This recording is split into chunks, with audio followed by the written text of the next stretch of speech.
everybody, welcome to Untitled Car Project Show 45. Today on the show we're going to have Stephen Dorrick from LOJ Conversions. Anxious to talk to him. They produce all kinds of swap kits for your LS conversions into what looks like mostly JDM stuff, Nissan, Infiniti. There was a truck, a Frontier, yeah? Nissan Frontier with a LS motor, yeah. And then in one of the videos I saw that Ford F550 with a international diesel conversion. Yeah, we'll talk to him about that.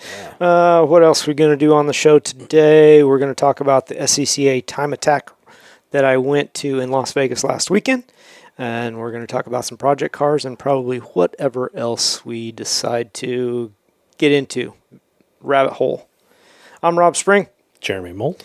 Grant's on the way, running a little late as per usual. And I think we're about ready to call Stephen. Unless you got something else. Oh, I know what it was. What? Grant's all excited that you can get our podcast on Alexa. And Google. Well, I mean, they're virtually the same. Yeah, I mean, they are the same. I thought it was really funny, though, that he got all excited about it because I'm like, yeah, why wouldn't it? Well, that's just my thought. You got a point. Because, at the end of the day, like my Google thing over here is connected to my phone, which is connected to my Spotify. Yes. And, I get it. I don't remember how the Alexa one works, but mine's I would connected assume to my phone. Yeah, I would assume. And we're available on Alexa podcasts and Amazon. We get it all on there. So anyway, give us a follow on the Amazon, on Spotify, on Apple, on Google, whatever you use. Also, do us a favor and share it with your friends. Just hit that little box with the arrow in it and send it off to a whole bunch of your text buddies. And what else we got? If you can't find it on one of those things, look us up on Instagram or Facebook, and there is a link. You can find a link. In the bio. Link in the bio. Or any number of posts that we've put up, so you can follow it there. You can join our Facebook group. Hasn't been a whole lot of activity over the winter time, but a little bit. People working on their cars, and now's the time they're... Mostly Jimmy. Yeah, Jimmy's working on his cars, buying new ones. Everybody's starting to get the spring cleaning going, getting cars out. I guess not out of the garage. I did. Got mine out. Yeah. I can't wait to talk about that. Yeah. But yeah, it's time.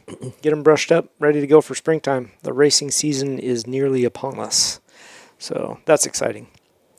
Hell yeah. Let's give Stephen a call here. See how this goes. We have the volume. Oh, we've got volume. I've got control of it right here. There we go. Can you hear me? Hello. Hey, Hello. Stephen. It's Rob. How are you? Good, Rob. How are you? I am doing very well. I'm here with Jeremy. Welcome. And thank you. Our other compadre. You guys can hear me all right? Yeah, we got you loud and clear. It's perfect. You might be louder than us. Yeah, I can control that. Grant will be along in a little bit. He's running a little bit late, but we're going to get rolling on this thing. I thought we weren't surprised. Well, no, we're not surprised. Not surprised.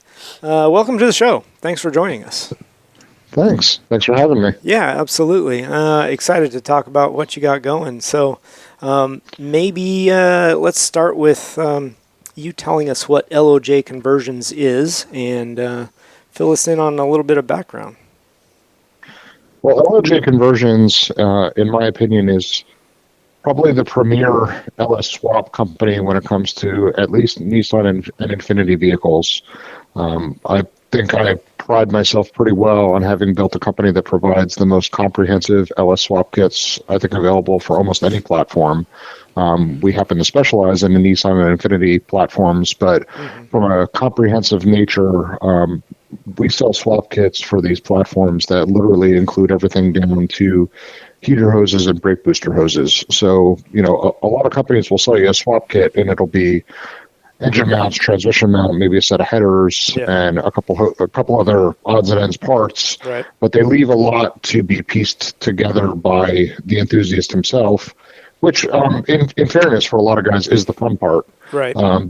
But for a lot of other enthusiasts too, that leaves a lot of questions that they don't necessarily have the background skill set to answer themselves, and it leaves them searching forums or Facebook, and forums, quite frankly, are a thing of the past, unfortunately. Well, and it's hit or miss too, whether you're getting the proper information that you need. Absolutely. Yeah. I grew up in an era where the typical historic online forum was the de facto place to go to get information about any car you were working on. And it's unfortunate in some ways how that's kind of gone by the wayside. I think there's a little bit of resurgence in that in some ways. But some of the more traditional social media of the day today has kind of made it more difficult to track down and find that information the way you could in the past. Facebook groups are great, but from when it comes to like trying to search and find information, Facebook can be a little hit or miss. So I agree. The hit or miss thing is, I think, what scares a lot of people away from doing it, because you can look up all kinds of quote unquote information of how to do a conversion or a swap, into whatever platform you've got. But like you said, gathering all those ancillary bits and pieces, that's a little daunting. So I think it's awesome to have some place you can go to buy the entire kit from A to Z, rather, everything in between, everything you should need. Yeah. So and we try to sell that kit. I'm sorry to cut you off. Oh no, you're good. And we try to sell that kit in various levels. Like if you were to buy an LS swap kit for say a 350Z from us, we'll sell that to you in what we consider 4 flavors: the basic, the intermediate, the master, and the ultimate kit. And the basic kit is what I would say is the more atypical kit you find in the industry. It's an oil pan, a set of engine mounts, a transmission mount. We include a transmission adapter to use the factory Nissan 6-speed manual with the LS if you'd like. We also support other transmission options as well. It's basically everything you need to get the engine and transmission bolted into the car, but it doesn't really cover anything else. And then, when we go into our intermediate swap kit, we add a fuel system. So, LS engines don't run on the same fuel pressure as a Nissan engine does. And we sell a drop-in fuel sending unit that converts from the 51 PSI of a Nissan to the 58 PSI of an LS with a higher flow rate pump. It also includes one of our most popular products is our accessory drive kit. So we make a bracket kit that allows you to bolt all of the Nissan accessories, the power steering pump, alternator, and AC compressor, right to the LS engine, as close to their stock locations as you reasonably can be. But the key there is that all of the factory hoses still work, so you're not making new AC hoses or new power steering hoses, And then when you jump up to our master kit, we then include a wiring harness and an ECU and long tube headers. And the ultimate kit then adds radiator and fan package, radiator hoses, heater hoses, brake booster hose. Dang.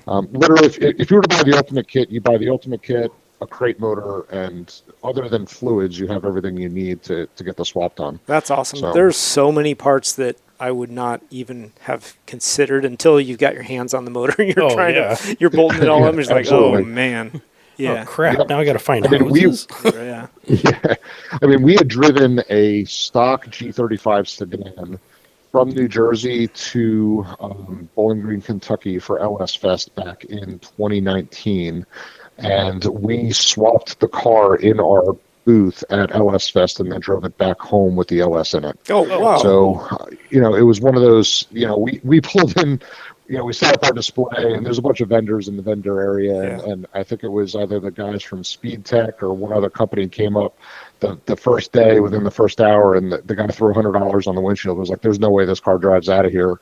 Man. And 4:30 p.m. that same day, it was started up with the LS in it. Damn. And, 10 a.m. the next day, we were charging the air conditioning. So it was like, we actually had some customers that came up and said, you got it done too quick. But I didn't want to take our time, and then if we did actually run into some kind of hiccup, not have time to actually get the car done and back home. But sure, it just, when you engineer and design a kit to work properly and for all the parts to work together, the results generally pretty predictable. So that's awesome. It's not our first rodeo. Sure. So. Yeah, that's a testament right there to how well it goes together. I mean, to be able to do it in that quick of a time. And now, granted, you guys are very familiar with the product and how it goes together, Yep. but at the same time, it's all there. Yeah. That's really cool. Yep. So I got a question. Yeah. Let's say I'm a younger kid and I'm coming in a few $1,000s short. Yep. And I want the whole kit, but I can't afford it all this month. Can I come back later and get the rest of those parts? And literally every single part on the website is available separately. You don't have to buy it as a kit. Oh, nice. You get a price break if you do. You Yeah. know, and that's really the way it's set up.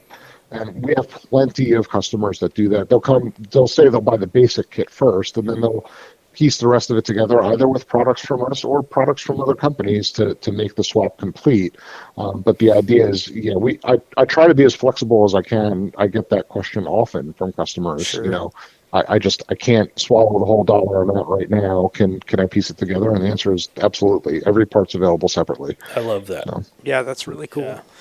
Does it, just out of curiosity, popped in my head, if you buy the basic kit, is there like a checkoff sheet of I'm also going to need all these other pieces instead of trying to brain that together? Not necessarily, no. Yeah. But I mean, you can go on the website and click on the Ultimate Kit, and it gives you a breakdown of everything that's included in it. So there you go. It's kind of a shopping list anyway, in and of itself. Yeah. And I think when we first started, when I first started the company, 12 years ago, 13 years ago now, that was the era of, and not to speak down on Matt Happel in any way, because I love the dude. He's a great guy, and he's bought one of my kits and built a car. But it's the sloppy mechanics era where everybody was doing LS swaps for, the internet myth was that you can do an LS swap for $500. And, right. Maybe you could do an LS swap into an old Chevy truck for an engine for $500, and that's just because the motor literally bolts into that chassis. It bolts to the transmission that's in the truck. Yeah. And, there's not a lot of custom parts necessary, but when you start putting a Chevy engine into a platform that never came with it, there's a much larger can of worms that's got to be dealt with in those scenarios. So the cost does escalate. So for sure. Well, and 13 years ago, I don't know, doesn't seem like it was as popular. I think it was definitely on the rise to do all the LS swaps into, you name it, every platform out there. What do you think of it now as far as, I think there's probably an LS motor in every platform available. I would agree with that. I think I don't want to use the phrase played out because, right. But it is, like you said, it's the de facto swap. There's been LS engines put into everything, but there's a reason for that. The engines are extremely compact for the displacement that you get. Their aftermarket support for that engine cannot be matched by any other engine platform on the market. I don't care what you're talking about. And because of that, the modability, the supportability, the dollar per horsepower spent, all of those tilt heavily in that engine's favor. And it makes it a very desirable engine to do a swap with, especially if you want to make power later. Yep. It's funny you mentioned that because one of the more recent kits I developed was an LS swap kit for Nissan Frontiers and Xterras and Pathfinders, like the mid-2000s and newer era. Those trucks all share platforms essentially with minor differences between them. And the swap that everybody was doing in those platforms and is still doing today is the Nissan Titan VK56 swap. And that's because they share platforms with the Titans and Armadas as well. And that motor literally bolts in. There's no fabrication necessary. Oh, wow. And I developed a LS swap kit for that platform, trying to target somebody who is still trying to do a budget conversion. But even at that, when you can go buy a rust bucket Nissan Titan on Facebook Marketplace for $2,500, and it comes with every part you need to do the swap, and they all just bolt into your Frontier, I can't even make a kit to compete with that. Yeah.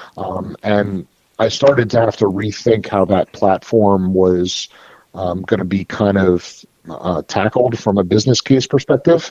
I still will make the argument with prospective customers that I talk to that if you just want your truck to make V8 noises and make more torque than the V6 that came in it, I'm not going to try to sell you on an LS. The Titan motor is honestly probably the right choice for you. But if you want to swap it, and then do anything to make more power, literally anything, the scales then immediately tip to the LS's favor, because a set of cams for a VK56 will get you 75 to 100 horsepower if you're lucky, but it'll cost you more than a heads, cam, and stroker kit for an LS motor. Wow. So, it's just the dollars per horsepower, maybe not that level of expense, but you get what I'm getting at. For sure. When you got to buy four camshafts for a VK56 and then find somebody who can up-rev tune a stock ECU to make it work versus, a heads and cam package on an LS and a Holley Terminator or a Haltech Rebel,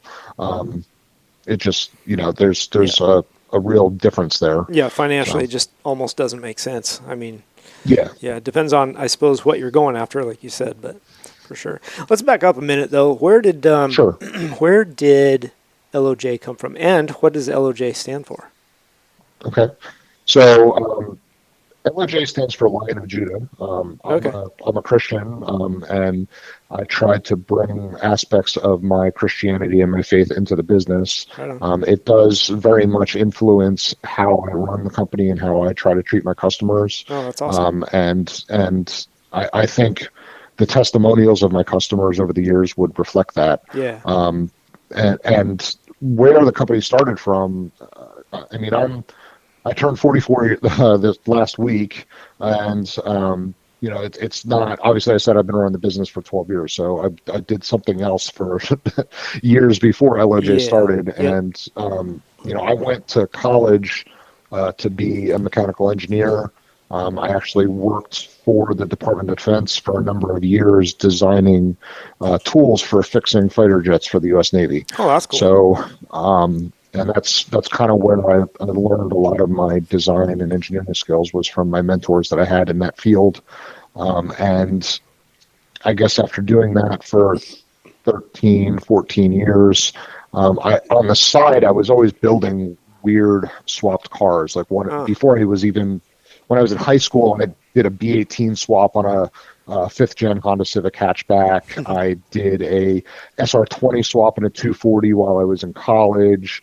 I did a Nissan VH45 swap into a 240SX and went 11 nines on a stock motor in the quarter mile. And this is back in 2004, 2005, when 11s actually meant something. That wasn't like a stock grocery getter. Yeah. A quarter mile time, Yeah. I just built a lot of weird one-off stuff. I did an RB26 swap, 300ZX, a lot of weird stuff. And so on those one-off swaps, when you're doing it before I'm assuming you've got some tooling and stuff now that you didn't have back then. How did you make? Because I'm guessing you didn't use the transmissions that came with the motor. You had to adapt. How did you end up doing that? So in some instances, I did use a lot of factory parts, and then in some instances, we had to do adapters. So I don't know if there's a specific one that I mentioned that you'd want to know more about, but go ahead. Yeah, it was just kind of a general curiosity, because it seems like each one of those would present its own set of challenges to adapt that different motor into the other platform. The backyard grassroots guy has got some mechanical overcoming to do, I suppose. Yeah, absolutely. So the Honda swaps back in the day, that was actually a bolt-in swap. So taking an Integra motor and putting it in a Civic, their sister platforms, that bolts in. The electronics even plugged in. It was. I want to use air quotes that it was easy. It is easy compared to the stuff I do today, but it's still, for a backyard mechanic, it's a far cry from an oil change. So the SR20 swap in a 240SX, that was actually bolt in as well, because that's a motor that came factory in those cars overseas, just not in the US. So I actually imported the whole front clip of a Japanese car, and then basically pluck the parts out of it and put it into the U.S. car. But that was the first car where I had to figure out all the wiring myself, because the chassis it came out of was right-hand drive, but obviously our cars here were left-hand drive. Yeah. The harness couldn't just plug in, and there weren't really wiring diagrams for figuring that out back in 2001. So it was like chasing wires back to their respective relays and kind of figuring out what they did, and trial and error, and got it working. In the later years, like the Nissan V8 swaps, there was a company that made transmission adapters to make the Nissan V8 bolt to the 300ZX transmission. Huh. So I bought their adapter, but then I fabricated motor mounts and stuff myself using, a 110 volt basic MIG welder that you would buy at Home Depot, and just whatever sheet metal materials I could get at a local Home Depot, Lowe's type deal, right. And just kind of figuring it out myself, cutting up metal and making it work. Sure. Yep. That's cool. Yeah, and one of my colleagues at the day job that I had, he was into cars, and he would see the stuff I'd driving in. We'd go grab lunch together or whatever, and go for a rip in some of these cars, and he had his own company, he still does to this day, that manufactures wiring harnesses for LS swaps. That's all they do. They sell all the parts and stuff associated with that as well, but his business was built around that. And he's like, you should really, start making and selling this stuff to people, and not just dumping all your money into odd projects that you get bored of after 6 months selling, and start building something else, which is the curse that I always fell into. So he basically convinced me to start LOJ. And, the very first product I ever developed was the transmission adapter to bolt stock Nissan 300ZX manual trans to an LS engine, because 12 years ago, and even frankly still today, T56 transmissions were rare and expensive, and people who wanted to put a manual behind their LS, that was kind of really the only option they had. And at that time, 300ZX transmissions were cheap and plentiful. Yeah. So I was trying to, give an option that just basically fill a hole in the market, and it did. It kind of took off. I didn't have this grand plan for the company. I didn't know at that time that it would turn into this comprehensive swap kit company that it has today. Yeah. Isn't that the best kind, though, when it just kind of happens instead of, I mean, work, you still have to work at it. It's not like it was just easy, but it just happened. Yeah. It did. And LOJ is very much a small business. Most people are surprised when they talk to us, but it's me and one other guy who is my sales manager. His name's Blaine. So when you call, either him or I was going to answer the phone. Oh, right on. And or if you email, you're going to get an email back from one of us. And when you place an order, him or I is going to pack it and ship it. The business is still run out of my home. And we build and install. We build cars and install the parts that we manufacture. So from like a technical support perspective, both of us have hands-on experience with every single thing we sell. So if you have a question on like how to install it, or fitment, or just general advice, like we guys do this. So you guys are the guys. That. Yeah, you're it. Right. So real quick, our third, Grant, showed up. Hi. Hello, Grant. Hey, how are you? Doing good. I know he's going to want to jump in with questions, so I thought I'd get that out of the way real quick. That's fine. Yeah. So you're let's go back to the 350Z, the transmission. Now, that particular transmission, as I recall, is fairly stout, right? Like it can handle the power that LS puts out. Mm-hmm. Absolutely. Yeah. When customers call and ask that question, how much power will the stock CD09, that's what people call the 350Z transmission handle? Yeah. I tell them, well, that depends. What are you doing with the car? And that's a confusing answer for people to get, because they like just hearing, it'll hold 700 horsepower. Right. Well, if you're running a street car on, DOT summer radials, that makes 1,000 horsepower, but you never launch it and you do roll racing, the transmission will probably hold 1,000, 1,200 horsepower and be fine. Yeah. If you're going to put a set of slicks on it and go drag race it on a prep surface, I would maybe only say 700 or 800 horsepower. If you're going to drift it and clutch kick it constantly, maybe still 600, 700 horsepower, maybe 1,000, depending what kind of tire you've got on the car while you're drifting it. So that's still still pretty high horsepower. I mean, it is realistically. Is it better? I would say. Go ahead. Is it better than when people ask you like what it'll handle? Do you just give a generic, the bottom lowest number that'll hold it, unless they tell you it's for something special? They're doing it for. The generic answer that Blaine and I generally give at this point is it'll hold anything a stock T56 Magnum will hold. Oh, there you go. Okay. And that's a realistic answer, and that's an honest answer. I've run T56 Magnum cars, and maybe they'll hold 50 to 100 horsepower more, but when it comes down to it, at the end of the day, like they're very similar in their strength. The unfortunate side about the 350Z transmission is that there's nobody making aftermarket gear sets for those. So from like an upgrade standpoint, it is what it is. You can get carbon synchros for it, but that's really it at this point. Now, I do know, because I've talked to some of the engineers at PPG, not the paint company, but the gearbox company in Australia, that they intend to release gear sets for that transmission in the near future. So I'm excited about that option. Yeah. That's good, especially for the drifter community, because that is a very popular car for them. Absolutely.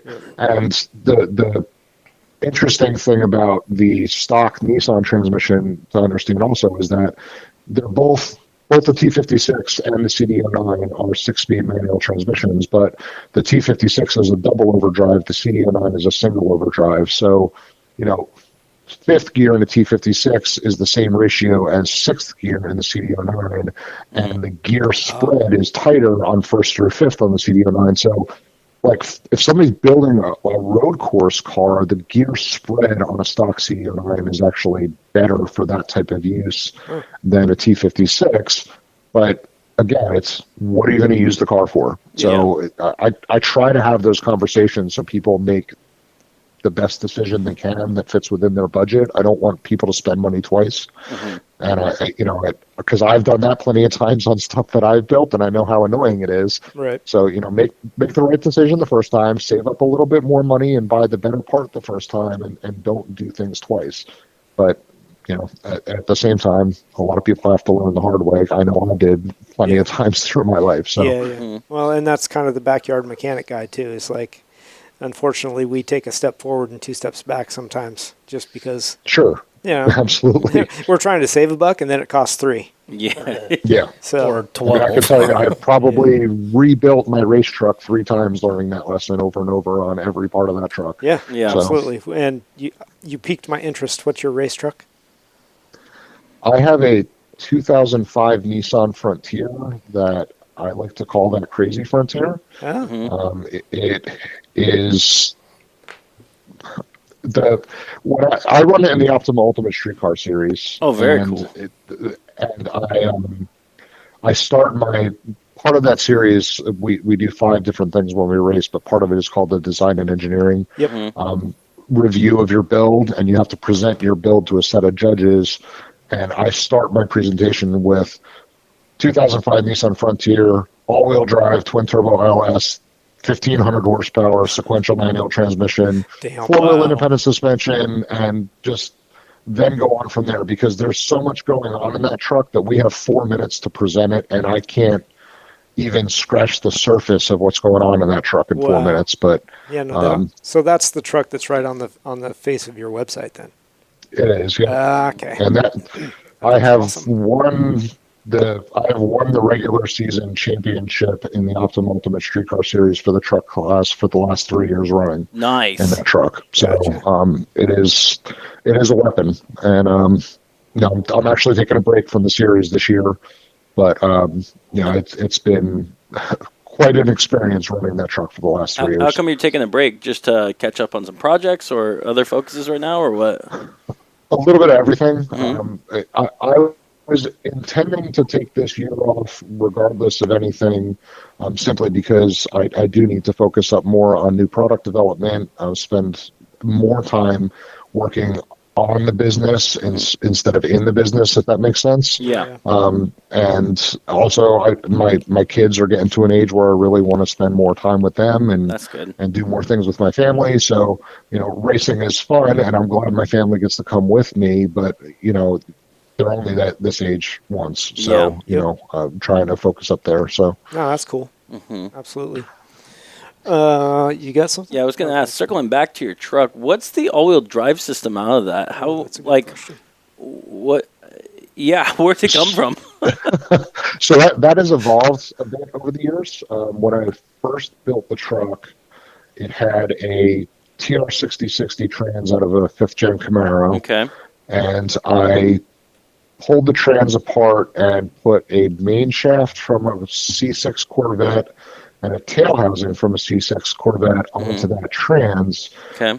As you're probably aware, the transmissions in Corvettes are in the rear, they're transaxles. Yeah. And the transmission is bolted directly to the rear differential. So by switching to the Corvette main shaft and the Corvette tail housing, it gave me a flat flange that I can build an adapter to put a transfer case behind it. Brilliant. Okay. And then the Corvette, the C6 Corvette base model, was a 27 spline main shaft, which happened to be the same as a 4L60 trans.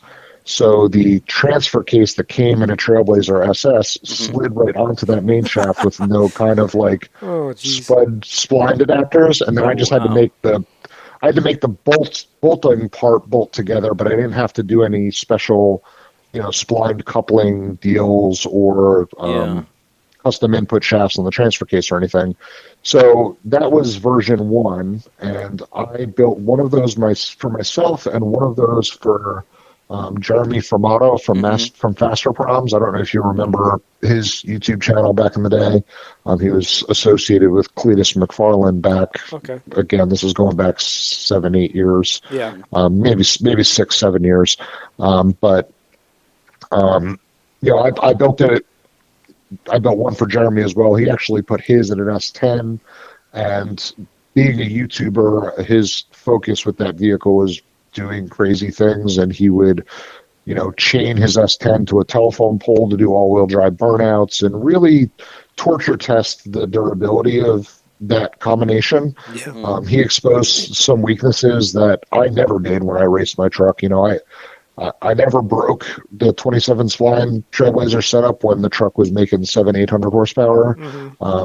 But as I started turning the power up in the truck, the transfer case and the transmission started becoming a weak point, because the Frontier weighs nearly 5,000 pounds with me in it. It's on 345 Michelin Sport Cup square, so it's got, that's freaking awesome. A lot of rubber at all four corners in a heavy truck, making big power. It's just a recipe for breaking stuff. Yeah. And I started breaking transfer cases. I started breaking transmissions. Tick Performance came on board after my first season of racing Optima and sponsored me with a built transmission, but it was still a T56 base trans with cryo-treated and polished factory gears, no aftermarket gear set, and it was more durable, but I still continued to break it. Wow. And at that point, Tick was like, we want to continue to help you, but you're breaking a lot of stuff, and I think it's time to start considering, an upgraded gear set. And at that point, we made a move to a PPG sequential gearbox. That PPG, which is Fitzner Performance Gearboxes, I hope I'm pronouncing their name properly, but they're out of Australia. They make gear sets for many different transmissions, but basically it converts a T56 into a sequential, but it's still in the stock case. So I didn't have to rebuild any adapters. I was still able to use my transfer case adapter. I was still able to use the Trailblazer transfer case, all of those kind of things. And once we made the transmission, it was. And once we made the transmission last, then I started breaking transfer cases. So, I mean, we would bring 2 or 3 spare transfer cases to an event, and we could change a transfer case in that truck in 20 minutes. But it's frustrating when you're trying to complete a session and the truck breaks. Yeah. You know, I towed my truck all the way from Jersey to Laguna Seca in California to run that track. It was a bucket list thing for me, and this was 2023, and I was clear away to win that event in the truck class again, and I went out for my last road course session, and on the out lap, the transfer case let go again, so I didn't get a lap time, and I ended up losing because I didn't set a lap time. And that was a huge heartbreaker for me because, you know, it's Laguna Seca. It would have been a nice trophy to have, but that's when I decided we needed to move away from the Trailblazer case, and we went to a Escalade transfer case, which is a little bit beefier. And like how much beefier? Like physically in size, or the internals are beefier? What makes it beefier? Physically in size, the chain is a bit wider, the gears are a bit wider. It is rated from like New Venture or New Process, whoever makes that case, because they make both cases. It's rated for more torque. Because the Trailblazer is like a mid-size SUV, and an Escalade's a full-size SUV. So from like a factory part standpoint, it is stronger. But of course, I'm still buying, you know, junkyard parts and putting them in. So who knows how many miles are on them, whatever. Yep. I did still break one of those, but if I'm being honest, it never sounded right from the day it went in. No. I think the chain was stretched. And I had one that we put in the truck, and then I had built one as a spare. And once we broke the one in the truck and I put the spare in, the spare was flawless. So I think like it was just a bad case from the jump, you know what I mean? And the truck's been, I mean, it'll do all-wheel drive burnouts in first and second gear. It went it went 10.5 in the quarter mile. Wow. On like 20 pounds of boost, and the motor was built for 32 pounds. So it's a wild combo. I could talk about that truck for an hour. I don't, and if you want to, I'd be happy to. But you know, I don't know what else you want to chat about either. So. Oh yeah, there's all kinds of stuff. But no, I'm glad we went down that rabbit hole, because that's really a cool build. That's awesome. I gotta know real fast. Unique. If you go, if you when you go back to Optima eventually, because I expect you plan on to, are you going to be using that truck, or start fresh with a new truck build completely, or a new car build for that matter? So the answer to that question is I don't know. Okay.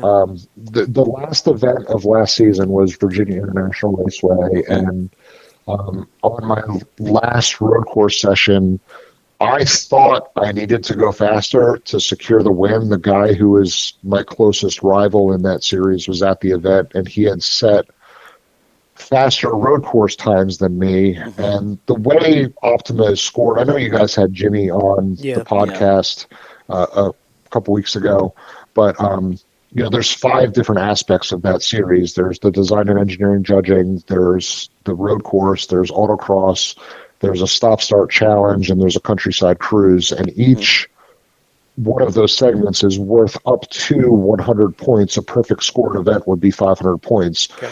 But if, say, 70 cars show up to an event, and 5 of them or 10 of them are trucks, if I go out on the stop-start challenge, which is what my truck dominates at every event I go to, mainly because of the all-wheel drive.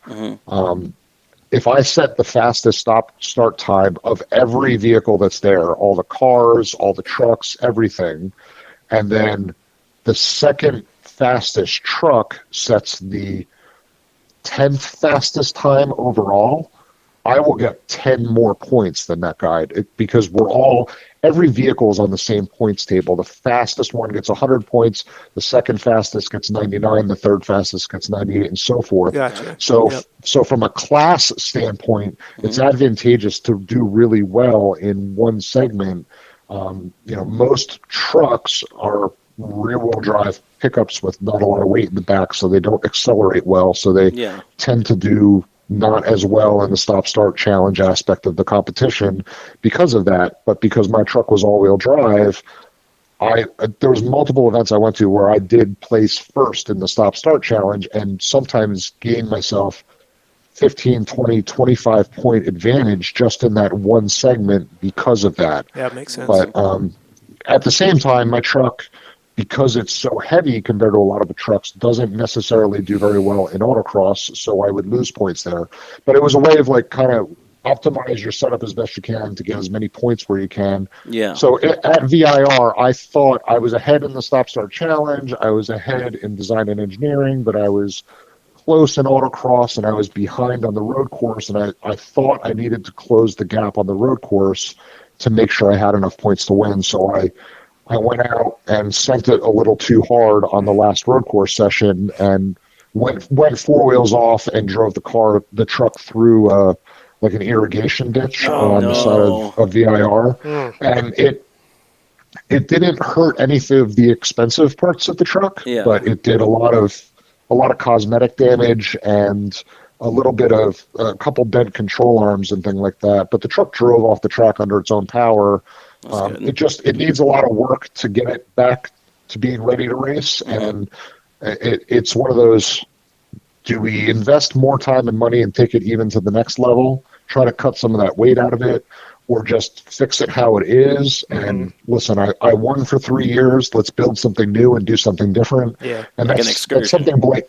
An excursion. I am building an F-250 right now as a new daily, and we can talk about that too. But I built all sorts of stuff. We haven't even, like, my F-550's got a international DT360 diesel in it. I built Jeremy wants to talk about that. Yeah, I was all kinds of excited when I saw it in the video. And I built a Toyota Land Cruiser with a Mitsubishi Fuso box truck diesel engine in it. I built a 92 Toyota pickup with a Volkswagen Jetta TDI motor for my father. So that turns a corner for me, because that was kind of a question. That was kind of a question for me, was like, what is the most, I'll use the word exotic, but different, obscure build, unique, or unique combination of things that you've put together? I would say my Frontier is probably the most exotic combination of things put together, because there's so much going on there. I mean, it's got independent suspension in the back out of a Nissan Armada SUV, but it's got a Ford 9-inch center section with a custom IRS setup from Curry. So there's a lot of weird combinations of stuff going on there, but like from an oddball perspective, I think the Fuso box truck engine in the Land Cruiser was probably like just. It was cool. It was an FJ80, so it was a 96 FJ80. And I remember when I finished the swap, I drove it to our local Wawa, which out on the East Coast is like a convenience store, gas station type thing where you get coffee or fuel, whatever. Yeah. But I pull into the parking lot and I park it. I get out of the truck, and one of the guys walking out of the store to his car was like, "Dude, something doesn't sound right with your truck." And then I told him, "Well, it's a diesel." He's like, "Oh, that sounds awesome." So it's like it goes from it's got a rod knock to no, it's actually supposed to sound like that. And it's cool once you realize that it's diesel and not, you know. But I really enjoyed that truck. It went from getting 11 miles per gallon, 9 miles per gallon with that god awful 4.5 liter straight six it came with, to getting 19, 20 miles to the gallon with the diesel in it. Yeah, that's cool. And it's one of the ones I regret selling, but it's still alive and kicking out in Pennsylvania somewhere. The guy that bought it from me still got it. Oh, that's cool. So, yeah. It lives on. Heck yeah. Okay. Yeah, exactly. So let's talk about that Ford F550 you built with the international motor. Heck yeah. Okay. Why did you pick the international motor?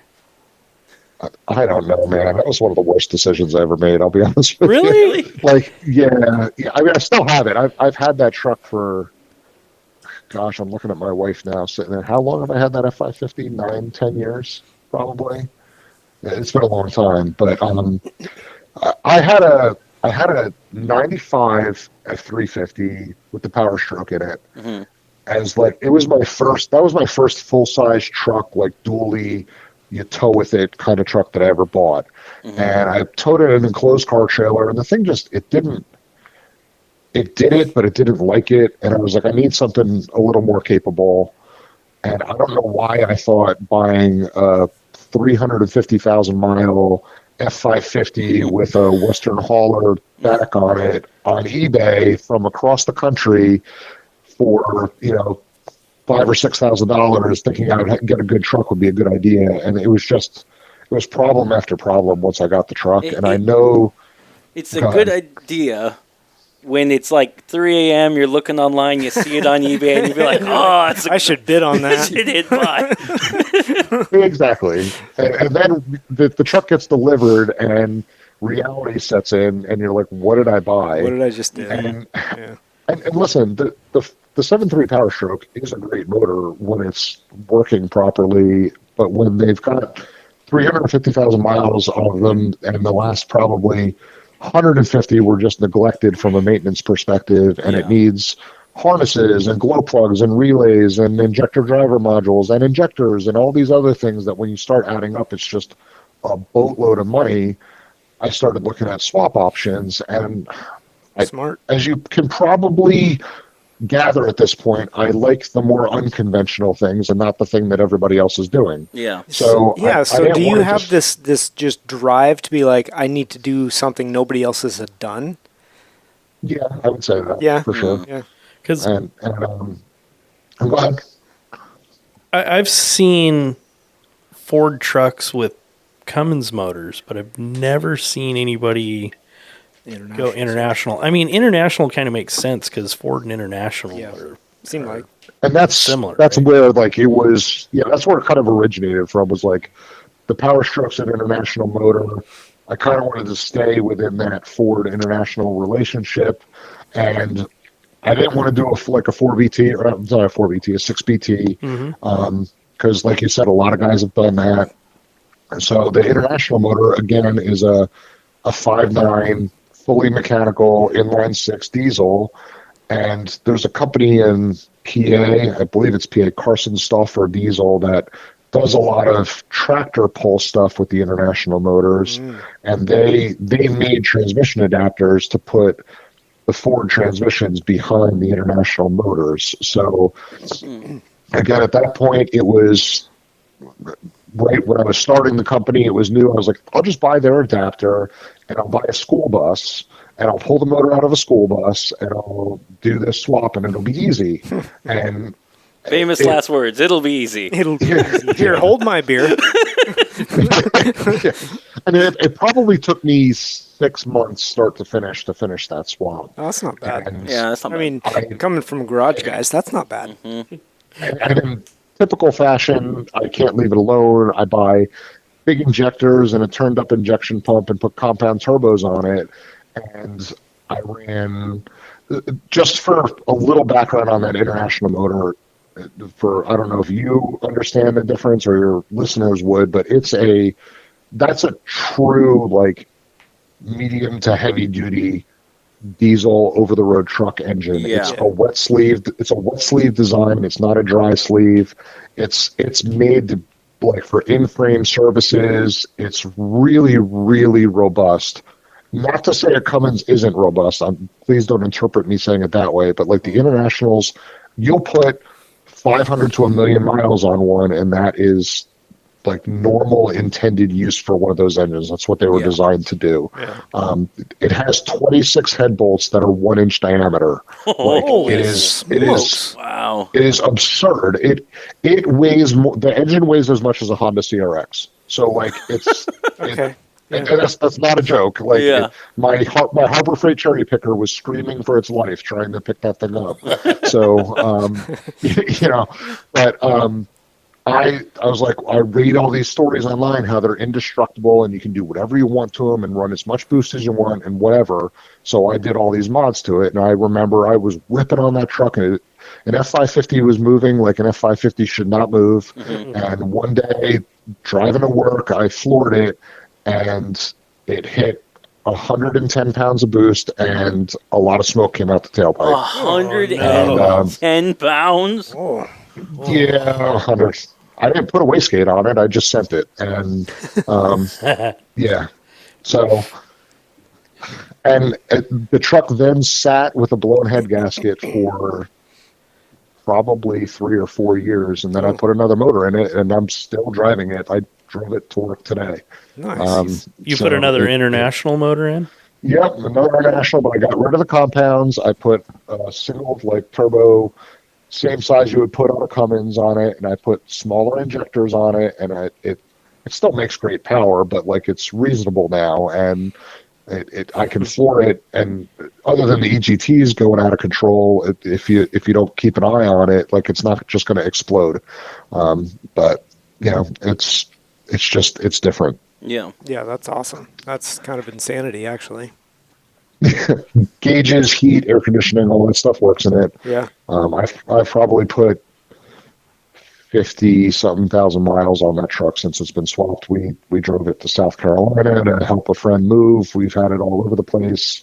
I've driven it to LS Fest, towing my displays there. It is not quiet and it is not comfortable, but it gets the job done. So a little bit of a two-part question, because sure, some of the stuff that you have mentioned is really kind of obscure. It's not probably something just like your international swap, not something you're building for a customer. You did that for yourself. What's the most unusual you've done for yourself? And then on the other side of that, for a customer, somebody came to you and said, hey, this is kind of what I want to do. Mm-hmm. And it's not maybe in your realm of every day. So the unusual swaps I've done for myself, we touched on the Fuso box truck engine in the Land Cruiser. We talked about the international swap in my 550. I did a RB26 Skyline GTR motor in a 300ZX for myself years ago. Yeah. That was one of my favorite cars that I built for myself, and everybody I took for a ride in it said it felt like riding a rubber band because like it kind of winds up and then the boost hits and it just those motors rev to 8,000 plus RPMs and it was cool. Yeah. But for a customer, there's 3 that come to mind. The first one would be an Infiniti G35 coupe, but we did an LS with a 6L90 automatic behind it. We put a Magnuson blower on it, and we put a 250 shot of nitrous on it on top of that.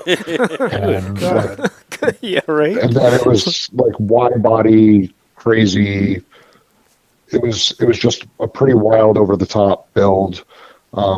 Actually, I should mention my very first customer that I ever built a car for did have us put an LS7 in a 300ZX, and you know it's LS swaps are commonplace, but LS7 LS swaps are not as commonplace. Yep. And you know that was a really cool build. It's great because I still keep in touch with that customer. He's kind of become a friend, and you know, he doesn't have the car anymore, but the engine that was in that car still lives on in another friend of mine's 350Z race car. Oh, so it's it's kind of cool. Yeah. And I built an Infiniti FX SUV. I don't know if you're familiar with what those are. It's kind of a shooting brake looking design. It looks like a Porsche Cayenne, maybe a little bit. Yeah. And we did a supercharged LS in one of those.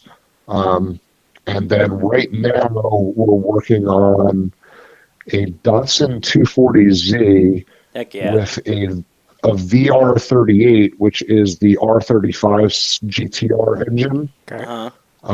In a 240Z. That's going to be insane. That's going to be terrifying. Yeah. Does that include the all-wheel drive system on that too, or are you doing rear-wheel drive only for that? Okay. Rear-wheel drive with a manual trans. Okay. But so we developed an adapter for putting the 370Z 6-speed manual behind that engine, and it's running a dry sump, a pair of Garrett. I believe they're G25 600 turbos. So theoretically, it would support 1,200 horsepower. He does not want to make that much power, nor should he in that car. Yeah. Are they reinforcing the frame? Because it feels like you would need to. Yeah. We had a local fab shop do a roll bar in the car. Okay. He has, so when it came to us, it was a rolling shell, and we do everything that you want to do to a car minus body work. I will not get into, paint and body work. It's just not, I'm not trained in it. Yeah. I don't want to get trained in it. And I have local body shops that I have good reputations with that will do that kind of stuff for me, and I'll sub it out. Yeah. But that's the one thing I won't do. But the idea with this car is that there's no interior in it. The body, it's rust free, but it needs paint and all that. Yeah. We will get it running. We'll get the swap done. We will do all of the painting of the engine bay, all the detail work, the under the chassis, all the suspension, the fabrication, all that, and then hand it back to the customer. And he has a body guy that will address the body and the interior. Mm-hmm. So that's kind of what that one's going to be. Yeah, that's nuts. So body the way it is, patinaed, or glossy paint. Which one are you? Depends on the vehicle. Okay. That's fair. So, I would never want to see like a patina look on, I don't know, like a 370Z with a patina. It just does nothing for me. But it doesn't seem right, does it? It's not old enough for that. No, but like a C10 or an OBS truck or something like that, absolutely. Yeah. But at the same time, I really appreciate a very clean paint job on one of those trucks as well. Yep, they can go either way. Exactly. Yep. So you mentioned doing all the suspension work and underbody work and that kind of stuff. I mean, I didn't realize you were a full service shop. So do you custom build whatever you need under there, or do you have other parts, not just your engine transmission conversions, but other things? So we started out with the engine swap stuff. That's still primarily what LOJ does. For a lot of platforms, that 240 specifically, or like a 350Z, G35, there's so many companies out there that make such high quality, high end parts for those platforms. I have no problem installing other people's parts. I got you. It's fine. Yeah. Now with the Nissan Frontiers, we actually developed our own drop kit for those trucks. And we're the only place that offers them right now because nobody has ever made one. Sure. So we partnered with one of my other sponsors from my race truck, Viking Suspension. They make shocks and coilovers for a huge amount of cars. But their primary market is domestic stuff. But we partnered with them for the shocks on our drop kits, and then we run iLock springs on the coilovers. I developed my own axle flip kit for the rear axle, and all the other like brackets and bushings and type stuff to make the drop kit complete.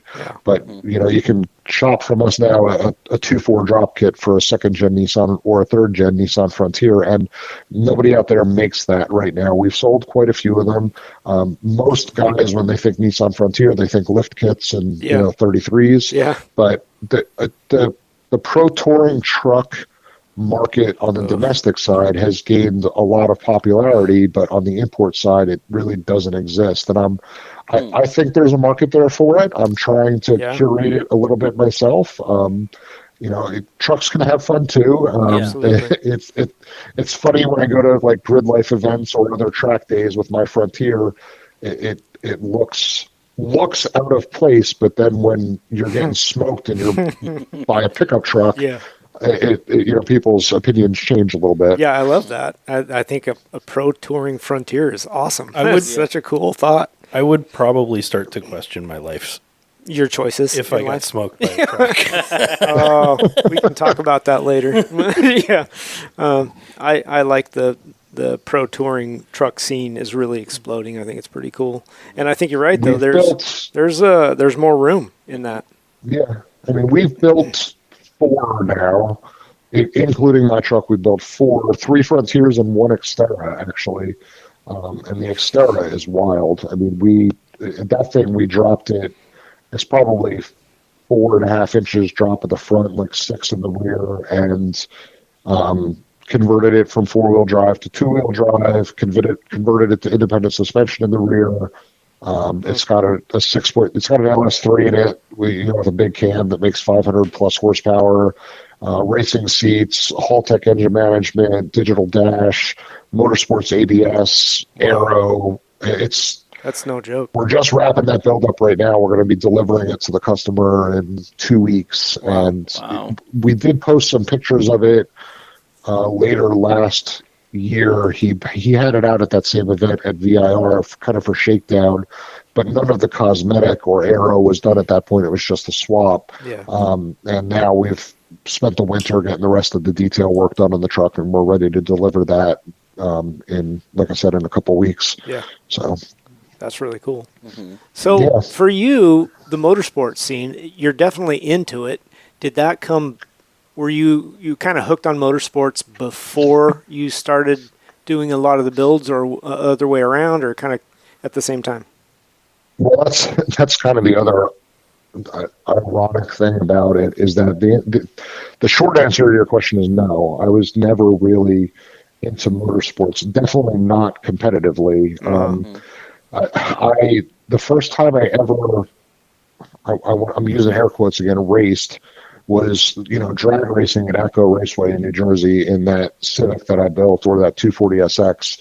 And then the first time I ever decided to turn the wheel left and right was in a 2003 Mitsubishi Evo I had at a local autocross. Okay. And I definitely had like I'm never one to toot my own horn. I'm really not, but I definitely had like a natural knack for it. I did pretty well, but doing pretty well at a local autocross in South Jersey, where the competition is not exactly like pro level. Right. It's fine. I set fastest time of the day in an Evo, but like, you got to reel in your ego there and realize who you're racing against and the kind of cars you're racing against as well. So, I thought I did well, but I never really pursued anything competitive. It was always like, there's an autocross event this weekend and I'm bored. You guys want to go? And my buddies and I would go and just have fun. Sure. And that's how I always approached motorsport. And when I built my Frontier, I did not build it to race. I built it to stick in my booth at LS Fest and just wow people as they walk by, to draw attention in and bring people into the booth to sell product. And that's why I built it. Oh, that's cool. And in 2019 or 2020, it might have been 2020 or 2021, whatever it was that I first finished the truck and brought it to LS Fest. Like I said, LOJ is a small business. At that point, I didn't even have anybody. It was just me. But for LS Fest, I had friends that were into cars that would come to the event with me and hang out in the booth and help me talk to customers. And that particular year, I had quite a few friends come with me. So I was like, you know what? I'm going to autocross the truck just for fun. You guys can run the booth while I got to go run my laps. And it was just kind of a cool, fun thing to do. I took the truck out. It did solidly mediocre, like mid-pack. Didn't set the world on fire. It wasn't the slowest thing there. It was far from the fastest thing there, but I was just having a good time. And at the end of the event, we loaded it back up in the trailer, and I packed all my displays up and all that kind of stuff and headed home. Yeah. And a couple weeks later, LS Fest is the first week of September every year down in Bowling Green. And FM3 Marketing puts on LS Fest. FM3 Marketing is also who runs all the Optima events. Right. So I think it was the beginning of October, I got a phone call from Carrie at FM3 Marketing, and she said, "Is this Steven with the Frontier?" I was like, "Yeah." She's like, "Did you know that you won the Spirit of the Event Award at LS Fest?" I was like, "What's the Spirit of the Event Award?" And she proceeds to explain to me that FM3 Marketing, that puts on LS Fest, also does the Optima Series. And at the Fest events, they give out what they call the Spirit of the Event Award to the vehicle that they think best represents the spirit of what an ultimate street car is. And apparently they liked my truck, and I won that, but I had no idea. I left. But she's like, well, that award comes with an invite to race your vehicle at the Ultimate Streetcar Challenge in Vegas at the SEMA show. So she's like, do you want to go? And I was like, yeah, I want to go, but can I ask my wife? Like, she's like, well, I need to know by tomorrow. So I called my wife, and she was like, it's a huge opportunity, exposure for the business, get to do something cool you've never done. We got to figure out how to make it happen, but yes, you should go. So I called Callie back and said, yeah, I'll go. And that year was legitimately the first time I had ever driven a vehicle on a racetrack. So nice. That was, I believe that was 2021. And then when I raced there, again, the truck did solidly mid-pack. It was nothing special, but the people at the show really liked it. And going out on a racetrack for the first time, I kind of got bit by the bug. I knew, I was like, okay, this is fun. I want to do more of this. Yeah, for sure. So that winter, we did like safety stuff to the truck. We put harnesses in it. We put bigger brakes on it. We put stickier tires on it. We put a fire suppression system in it. Things to like make it safer to be out on a racetrack, because it was never built to do that. Yeah. And 2022 was the first year that I competed in the Optima Streetcar Challenge, like regular season events, and I won the championship my first year doing it. And I won every year since then. Yeah, it kind of hooks you into it, doesn't it? It sure does. And I've always talked to my friends. I was like, I don't know if I built a really awesome vehicle and I'm a mediocre driver, or if it's a mediocre truck and I'm a great driver, or if it's somewhere in between those two, but like it's working. So we just kind of ran with it. So I don't have a lot of racing experience. It legitimately all of my track day experiences at Optima events or a couple local grid life events that I went to over the years. Nice. So I had a question for you real fast, winding back. You said you were competing in 2022. What was that like at Optima with COVID going on? Because I know with us, with local racing, it was like everyone excluded their own car and had to have their helmets on, and single people going. Like, was it like, how were the events set up going that route? Well, 2020 was the first year of COVID, and I didn't run that year. I ran 2021 and 2022. I do know, talking to other competitors, that it was that kind of thing, kind of stick to your car, kind of keep the social distancing thing for that year. And then there was no SEMA show in 2020, so I believe they did their big invitational event at the end of the year at COTA in Austin. Okay. But in 2022, I think at that point, a lot of the social distancing stuff had kind of gone away, and it seemed pretty normal to me. Right? Yeah. Yeah. Okay, I wanted to get back to the process of when you actually are creating a conversion. Say you're going to adapt an LS to, I'll just pick on the 350Z because you've done that and all that. But when that's new to you and you're creating adapter plates and that kind of stuff, what is that process like? And then after you've got a prototype per se, how much, destructive testing do you do? Well, I can kind of walk you through. I guess I should just walk you right through the process. So when I pick a new platform that I want to make a kit for, originally, like I think I said in the beginning, that the 300ZX was the first platform I decided to kit for, and that was accidental. The transmission adapter was the first thing I did, and then my wife had a 300ZX convertible that the engine happened to blow in after I had already done the adapter. Oh, that's good. So I was like, you know what? Yeah.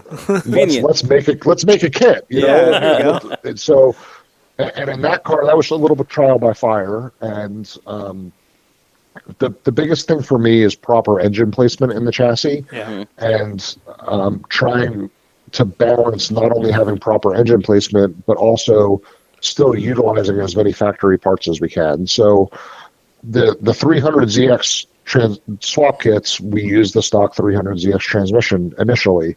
We added other transmission options later, but we started out with that. And what we did in that car was, 300ZXs have notoriously tight engine bays, and an LS engine, while compact, is still longer than a V6 is. So to get proper clearance for radiator and fan package and hood clearance to the throttle body on the intake manifold, you have to push the engine and transmission back in the car. So even though we use the stock trans, it's not in the stock location. We relocate it back. In a 300ZX, we push it back 3 inches, and we arrived at that number because the 300ZX transmission has a shifter that is remote mounted off the back of the trans, like on a linkage. It's not top mounted like a T56 is. And 3 inches is the furthest that you can shorten the stock linkage. So we shorten it as much as you can, push the transmission back so that the shifter was still coming up in the middle of the stock hole in the car.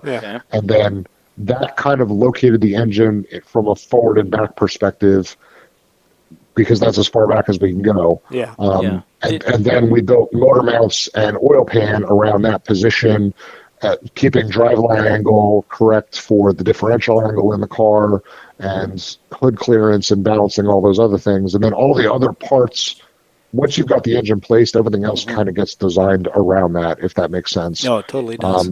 Does it matter with engine placement when it comes to then the convertible version? Or because the way you design the kit, it still works no matter that? There's no difference from engine bay and trans tunnel layout in a convertible or a coupe or a 4-seater.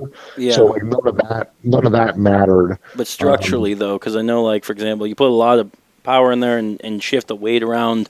Is that torque it at all, like versus a coupe? The car definitely has more flex than a coupe does, and when people are trying to build like a really high horsepower car, I steer them away from convertibles for that reason, specifically because the 300ZX was designed by Nissan as a coupe, and then a separate company cut the tops off to make them into convertibles, whereas the 350Z was designed as a convertible first by Nissan, and then they made coupes. So structurally, the 350Z is a much stronger convertible vehicle than the 300ZX ever was, just because the way it was designed by the engineers. And the 350Z, we do the same thing, the same logic we did with the 350Z, or with the 300ZX. It has a remote mounted shifter off the back. We shorten that linkage as far as you can, which in a 350Z is 4.5 inches, so we push the engine back further. And that was also limited by firewall clearance. The 350Zs kind of have a weird firewall shape that it's not just straight parallel with the windshield. It's kind of got a V shape to it. So we balanced what we could as far as steering rack clearance, sway bar clearance, subframe clearance with the oil pan design. But all of our parts are designed to work together. So, we talked earlier about guys piecing kits together. One of the common question we get is like, well, your motor mounts work with so-and-so's oil pan. It's like, I don't know why you're calling and asking me that, because I'm not incentivized to test my products with my competitors' products. I want you to buy my products. So, just tell them, no, you got to buy mine. Yeah, exactly. But I don't want to be mean to people either. You're trying to do something cool, and I appreciate that. But the answer is I don't know, and you can ask people on Facebook, maybe they'll know.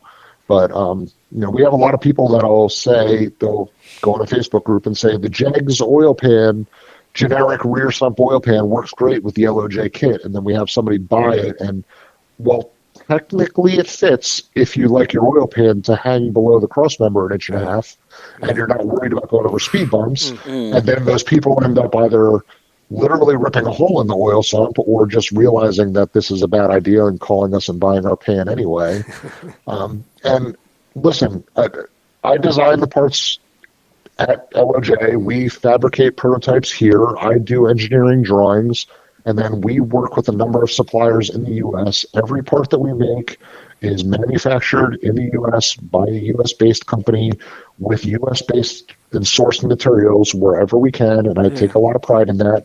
There are instances where, I'm sorry, the bolts that came in our kit came from a foreign source. We do the best we can to make every single part U.S. sourced. We do work within a world that's supply chain limited. I do know that in the political environment we're in right now, that because of the way we've done things, we're standing in a pretty good position from, tariffs and things like that. We're not really affected by any of that. Our parts are all made in the U.S. by U.S. suppliers, so none of that's really changing. But because of that, we are a bit more expensive than a lot of other options out there. Parts made in China are cheaper than parts made in the U.S., but they're cheaper for a reason. Yeah, you get what you pay for, man. You sure do. And it's funny. It's like you can buy that James oil pan for $150 or $200, but it doesn't include bolts. It doesn't include a gasket. It doesn't even include a pickup tube or a dipstick. When you add all that stuff on, that $200 pan still really ended up costing you $400. And then when my pan's $600, but actually fits the car properly, and it's powder coated instead of being bare steel, and it's got trapdoor baffling in it and anti-splash baffling and all of these other features that I feel make it superior than other options, you actually get a deal for what it is if you realize the value and all of that stuff that comes along with it. So, right, yeah, for sure. So, what about the durability part? You build a prototype. So I build a running and driving car for every swap kit that we offer, and I drive them. And it's I don't want to call it destructive testing, but I'm not easy on them when I drive them. The 300ZX convertible that we built, I drove for probably 20 to 25,000 miles with that conversion in it.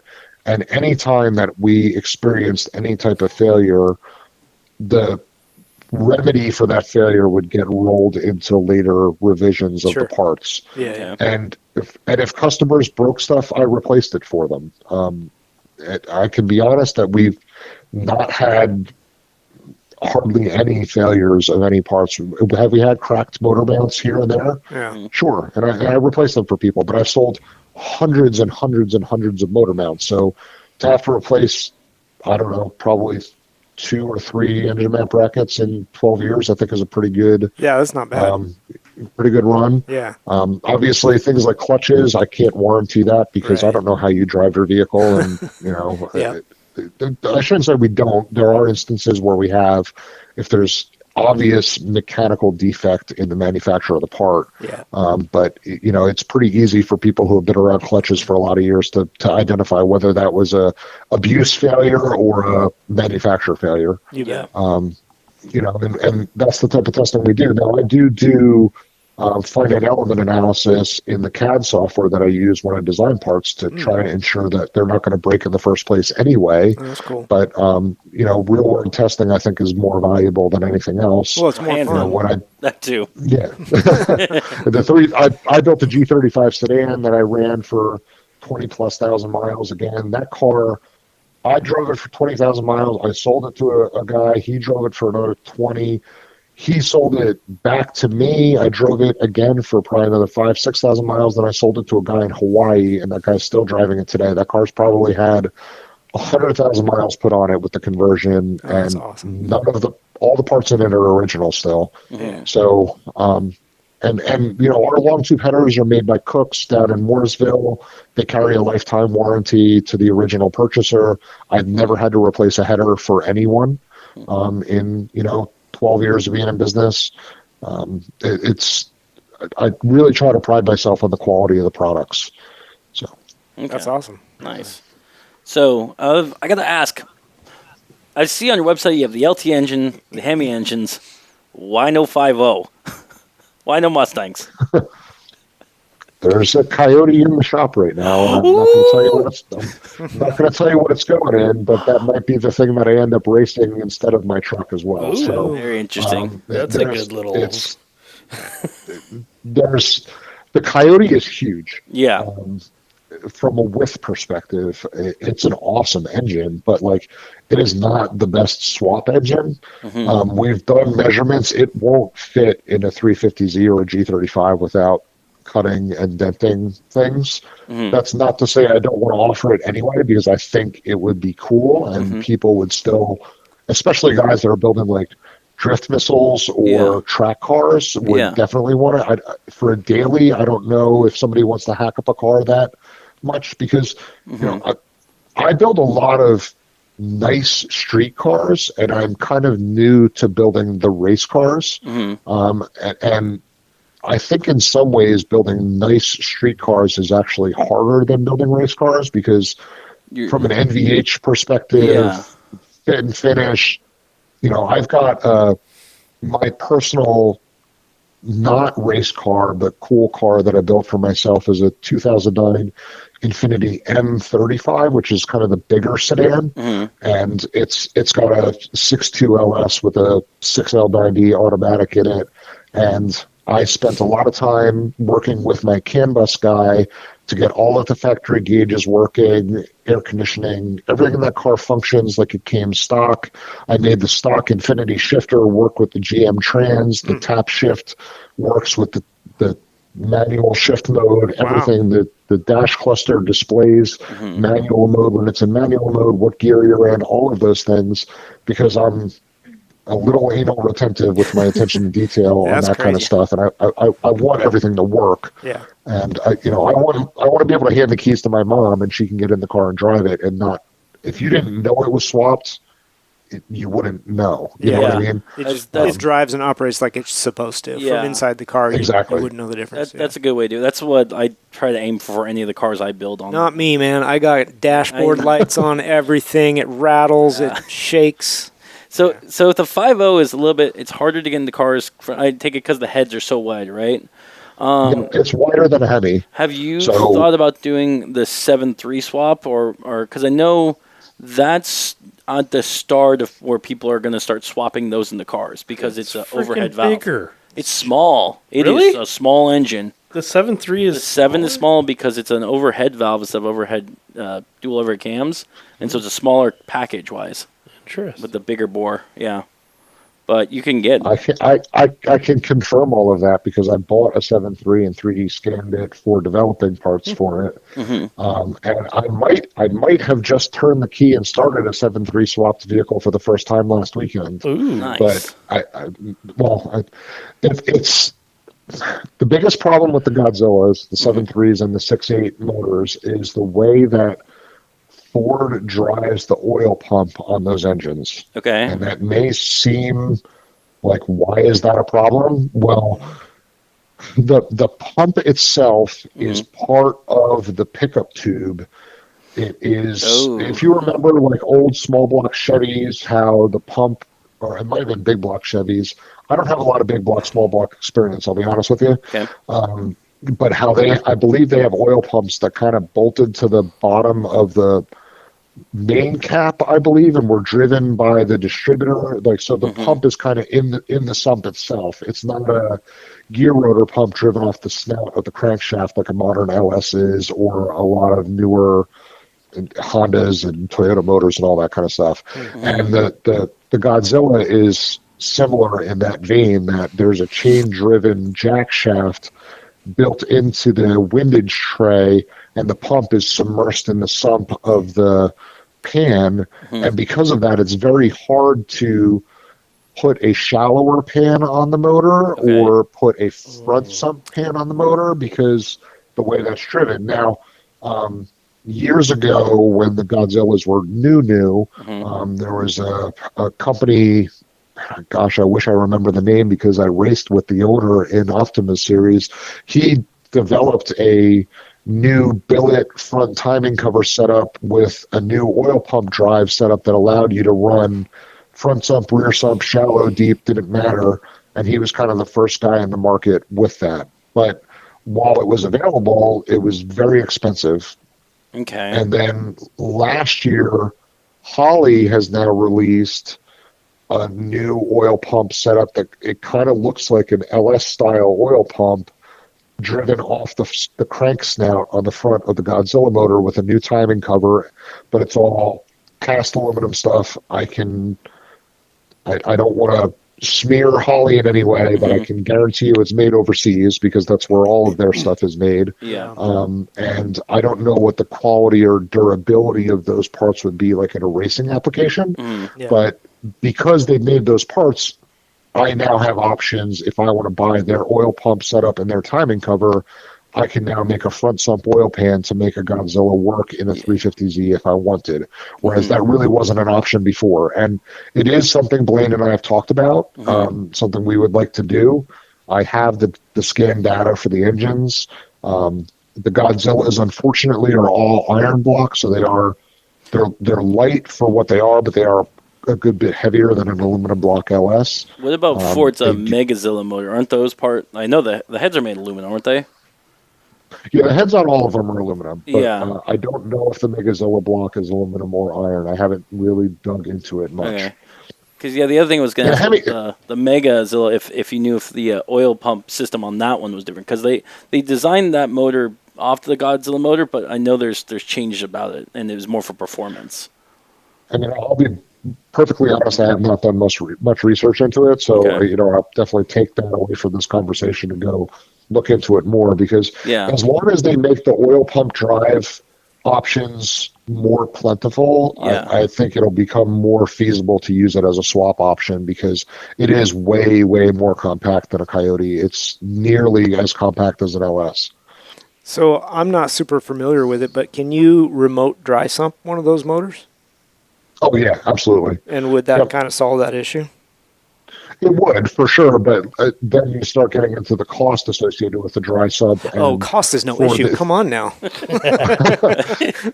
Well, if I want to sell swap kits, cost is an issue. Yeah, no, that's fair. I was just, in the conversation wondering if that would be a feasible idea. So I put the Godzilla motor that I bought to 3D scan into a 2005 F250. Nice. Okay. So I had a 2022 F350 with the Godzilla in it that I used as a tow rig for a couple of years, and I loved the truck. But then when I started racing more, we sold the truck and bought an RV so that we could actually camp at the racetrack. And I just had no need for the F350 once we had the RV, so we sold it. But now that we've had the RV and we do a lot of family trips, we needed something that we could flat tow behind it when we're just going camping. And it's actually hard to flat tow vehicles that aren't Jeeps. There's not a lot of options out there because you have to have something that's four-wheel drive with a manual transfer case that you can put in neutral. Otherwise, you can't flat tow it. There's smart cars. They're always available. Oh, yeah, that's true. God. But I have the unfortunate habit of browsing Facebook Marketplace from time to time. Perfect. And I found an F250 5.4 Triton 6-speed manual 4x4 that had a blown motor but was originally from Arizona and was perfectly rust free.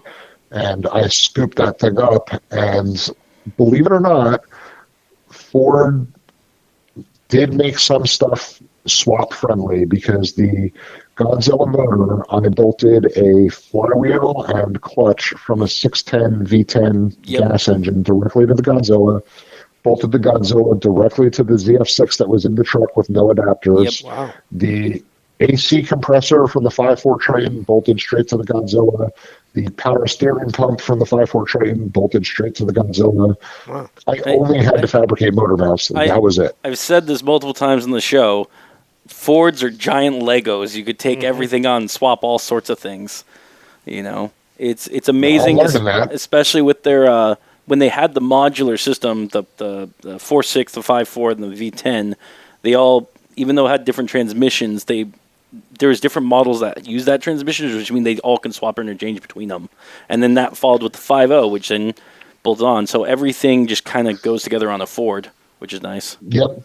And that's why one of the things we've just recently started development on this year that I'm really excited about are the LSs of transmissions, which to me is the 8 HP automatics. And I don't know if you guys have read into, looked into, or seen anything about 8 HP transmission swaps, but it's the 8-speed auto that came in basically anything Mopar made. A lot of BMWs, Audis, Toyotas, Lexuses. That's the one that's in the Supra, right? The automatic in the Supra. Yeah, the GR, the Supra, the BMW sister of the Supra. Yeah. The 3 Series, 5 Series, 7 Series, you name it. The transmissions have been in everything. Yeah. Wow. And they come in various different torque ratings depending what application they're in. They're in the Hellcats, the TRX trucks, the Trackhawk Jeeps, you name it. So I've started developing transmission adapters for putting various different 8 HP transmissions behind Godzilla, Coyote, LS, Nissan engines and all as a transmission option, because there's a couple companies out there that make standalone controllers for their transmissions, and they're a true automatic, but they shift nearly as quick as a dual clutch manual, and they hold tons of power. They're becoming very popular as a transmission option in swaps, and we're trying to stay a little bit ahead of, or at least with the curve on that. And we've made adapters now, and going back to the Fords being so like a Lego from a transmission bolt pattern standpoint, I can design one adapter and it'll work on a 4.6, a 5.4, a V10, a Coyote, a Voodoo, Godzilla, a Minizilla, any of those motors. Right, one adapter will work on all of them. So that's pretty cool. And that adapter, we've released a Nissan to 8 HP adapter, we released an LS to 8 HP adapter, and the Coyote one will be coming very soon. Nice. So. That's exciting. Yeah, that's pretty awesome. Yeah. In terms of automatic transmissions, I was going to ask, because you brought up the 8-speed. What's your thoughts on the Ford GM 10-speed then, in comparative? Because I know they're being made and mass produced in a lot of their vehicles. So in any of the OEM applications that transmission came in, I think they were fantastic. Some of the fastest cars on the track are these 6th-gen Camaros with the 10R or 10L80, 10L90 in them. The 10R80 that came in the Mustang, same thing. Those cars are very quick. The problem with those transmissions is there's no standalone controller for the transmission itself. So in order to use that transmission in a swap, you need to be running the factory ECM as well. So if you can't put, like, you can physically bolt the 10L80 to a Gen 3 LS. It will bolt together, but the Gen 3 ECU won't talk to the 10L80 transcomputer, so there's no way to make the transmission shift and function the way it should, even though it's physically bolted up. And if you want to run a Holly or a Haltech or any other standalone engine management, they can't speak to the 10L computer either. So it's just not a great swap transmission, even though, like, in a factory application, it's awesome. So you can't run like a factory transmission ECU on there and then just do a piggyback system kind of off that, or is the two won't talk to each other. No. Okay. No. But if you're doing a swap in a vehicle and you're running, like, if I was doing a Coyote engine swap into a car, I can run the 10R80 behind it because Ford sells a control pack that will run it. Or if I'm doing a LT engine, a Gen 5 LS direct injected deal into a car, I can run the 10L80 behind that because the factory ECU would be used. But you can't put that transmission behind anything else that it didn't come behind from the factory. And then you have to run the factory engine computer, which can become a limitation depending on power that you want to produce or things like that. So from a tunability perspective, it's a lot harder to flash stock ECUs than it is to run a standalone. Okay. Wow. Yeah, that gets deep. And that's a little bit surprising. Do you think eventually somebody will either come up with an interface, I guess would be the best way to put it, to... I hope so. Yeah. I really do. There's a lot of smart guys out there, a lot smarter than me on the controls side. Like, I'm a mechanical engineer. I am not an electrical engineer. Yeah. And when I need that type of work done, I sub that out to smart people I know to do that stuff for me rather than, try to teach myself something I'm not good at. I leverage my own strengths and try to find smart people around me and leverage their strengths to do the things that I'm not good at. And I think that's a good practice for anybody, business owner or even personally in your life. Like, do the things you're good at and excel at them, and you'll find a lot of satisfaction in life doing what the God-given talents that you were given.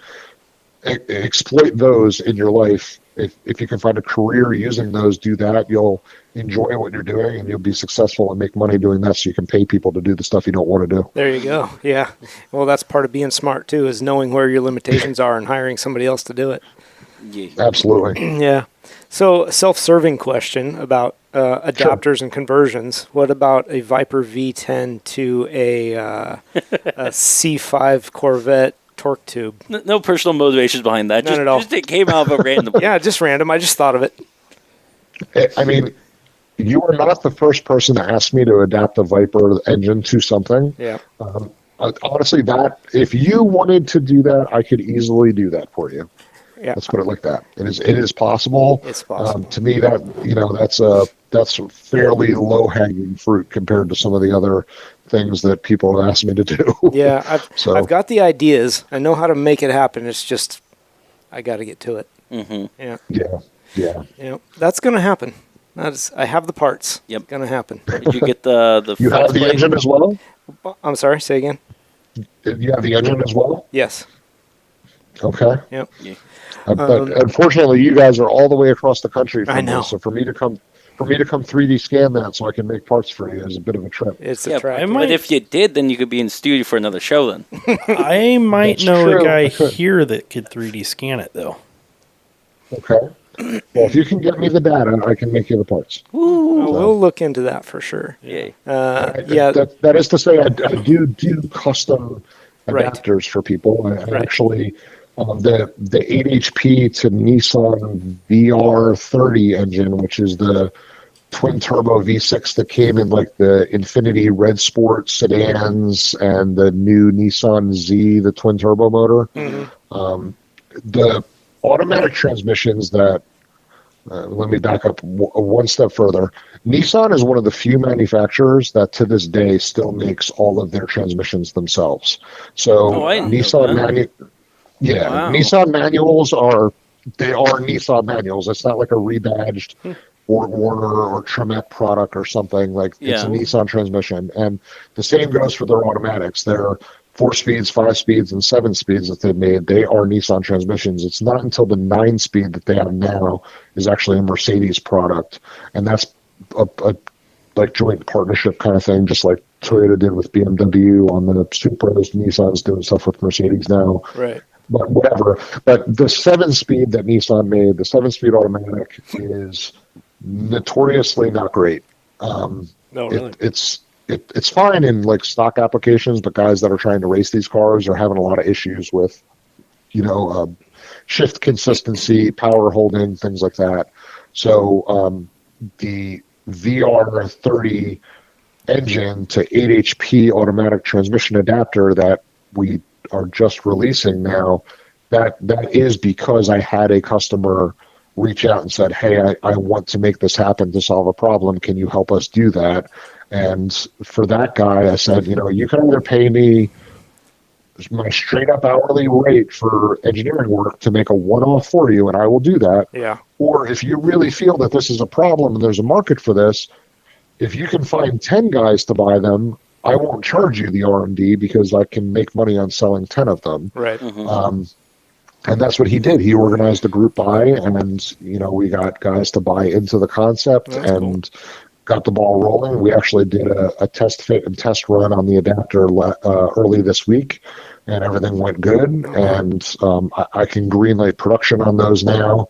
And what's kind of cool with that one is that we're also not just adapting the transmission to the engine, but then we're going to adapt the factory Infiniti transfer case to the 8 HP as well, so that you can still keep those cars all-wheel drive, but with a much better transmission in them. That's cool. That's so yeah. Yeah. So I'm really excited about that one. I think it's gonna open up a lot of doors for guys that are trying to go fast in these cars. Wow. So it's exciting. I mean, everything you guys do actually kind of lends itself to that. Guys that want to do something different and make some unique go fast, basically. Right. Yeah, I think that's. I mean, it was kind of awesome. like it was my business. One of the key tenets to my business is like trying to find the niches that are maybe a little too small for the big companies to take the time to focus on. Yep. But there are people there that want to do these things, and if you excel at it, you can serve a small community but serve them well, rather than a huge community. You try to be like the jack of all trades for everybody. Yeah. I'm not getting rich off of this. I still work a day job on top of running my business, and it's a hobby for me. It's I still work. Well, as of right now, I still work for the government and doing engineering work for them on a daily basis. Wow. Okay. But with everything going on politically that I'm sure you've seen, we'll see how long that lasts. Oh, my goodness. Really? Well, at least you got a little bit of a side gig going, so that's helpful. Yeah. I mean, seems quite successful as well. Mm-hmm. And it kind of leads me to a question I had was, it's the two of you, and it seems like you've got an awful lot of projects going at once. How many do you actually work on at one time? Mm-hmm. The shop is small. We don't ever have more than 2 vehicles in there at a given time. Okay. That's not to say we don't have ways to shift vehicles through. So like if one car gets to a point where, we're going to be on pause for a few weeks while parts are being produced, or other lead times on parts that are needed, or just pushing it out, we can get a car out of the shop, get another car in, and do that shuffle thing. Yeah. But it's generally 2 cars are in the shop at any given time. Okay. Yeah, it seems like you got a lot of irons in the fire all at once, but yeah, I can see how the rotation would work. Yeah. Is there ever plans to expand it to like a beer shop or bring more people on? There are, and as the economy is recovering, we're going to see that happen in the next couple of years. There are intentions to either add on to the shop or just move to a new location that we can expand what we're doing. Yeah. But right now, I'm trying to see. I mean, as I'm sure you guys are aware, and everybody's aware, the last couple of years have been rough on everyone economically. Yeah. And we're doing fine, but growth has stagnated a bit because of that, and it's no surprise. And I try to be sympathetic to our customers. We've tried as much as we can not to raise prices in this environment, to try to keep things fair for people. But as the economy turns around, I'm hopeful that it will. That I think that'll be the time that we do expand. When you guys do expand and do grow, what can your customers expect? Can they expect faster turnaround times, faster research, more projects available? What do you think? I think the number one thing that they would expect at that point is more products hitting the market faster. Yeah. So, from a R&D, let's get these things out the door perspective, I know that I'm a bit slow on that regard, and it's again because Blaine can do almost anything within the company, but he's not an engineer or a designer. That all of that stuff falls on me squarely. So when it comes to getting new products out the door, we try to optimize the time that I spend in the office in the evenings or the weekends, focusing on development of new products, whereas he spends the time during the day, during the week, speaking to customers, fulfilling orders, working on the builds in the shop, and he's fully capable of doing all of that stuff. So, wow, nice. I mean, that's pretty efficient between the two of you. That seems like a lot to take on.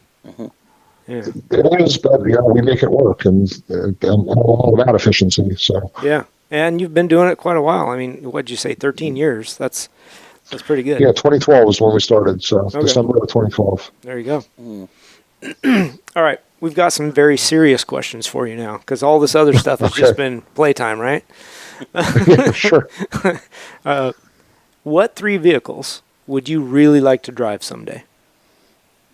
And it's vehicles. Yeah, vehicles. It does not have to be a car per se. Oh, okay. So if you had the opportunity to pick 3 vehicles that you could just go drive. An F-35 Joint Strike Fighter. Okay. That's a good one. I've got to stand next to one and look in the cockpit of one in my life, but never flew one. Probably, it's probably a close tie between the new Corvette ZR1 or like a Porsche 911 GT3 RS. Okay. Like a real, no kidding, like race prepped, factory built kind of vehicle to experience what the most modern technology is. Yeah. Yep. If between those 2 vehicles, would it matter if they were on a track or open road? What would be like? I don't think it would. If it's open road, it's got to be like something like the Tail of the Dragon, like a great driving road. I don't want to just go out on the highway with them, but ideally on a racetrack though, because then you can push the limit really with less risk of consequences if something goes wrong. Not that there's no risk. There's risk in anything you do, but at least racetracks are designed to be safe. Gosh, I want to say an M1 Abrams tank, but it seems like so. I don't know. Boy playing with toys. Well, I think that's freaking cool. Yeah. You would be the second person in 45 shows to say a tank. Yeah. Yeah. Okay. And I don't blame you. I think that'd be pretty cool. Yeah. And if I were to do one, something about like an 80, or what are they? Are they 80 tons? 80 tons. Yeah. 55 miles an hour. That'll still go 40 miles an hour in something that's 80 tons. Right. Like, Oof. it's just, and I would just want to run over 30,000 pounds. Yeah, exactly. Yeah. Big stuff. The bigger the better. I just want to I mean, that'd be good for a while, but there'd be the tempting big red button for the big cannon on it. Well, that too. That would be really cool. Do not press the red button. This normally makes it go faster, but no, it just makes things disappear. Yes, exactly. I've been exposed to a lot of military stuff through my career, so I've never driven or ridden in any of it, but it's seeing a lot of that stuff. There's lots of people that have a lot of gripes about what the U.S. has spent on defense over the years. Yeah, and some of it maybe rightfully so. Some of it I think is over exaggerated. But one thing that you can't deny is that the majority of the dollars that the U.S. government has spent in researching advanced technology has trickled down in ways even into motorsport and other things, whether it's materials research, composites, all those things. So like 100%. There is a benefit for the everyday American in things that we take for granted that we use every day that probably wouldn't have existed had we not developed it 15, 20 years ago for defense reasons. Yeah, like look, the best examples, like the GPS system. That came from a military application. Yeah. And it's used in everything from your car to your cell phone. Yep. I mean, the internet itself was developed for defense and then was given out for use for the public. And I look back at things like the SR-71 Blackbird. Oh, the best plane ever. It's pretty cool. The fact that they designed that thing on paper with rulers, with slide rulers, doing hand calculations, but somehow we can't get a phone to work without crashing. Like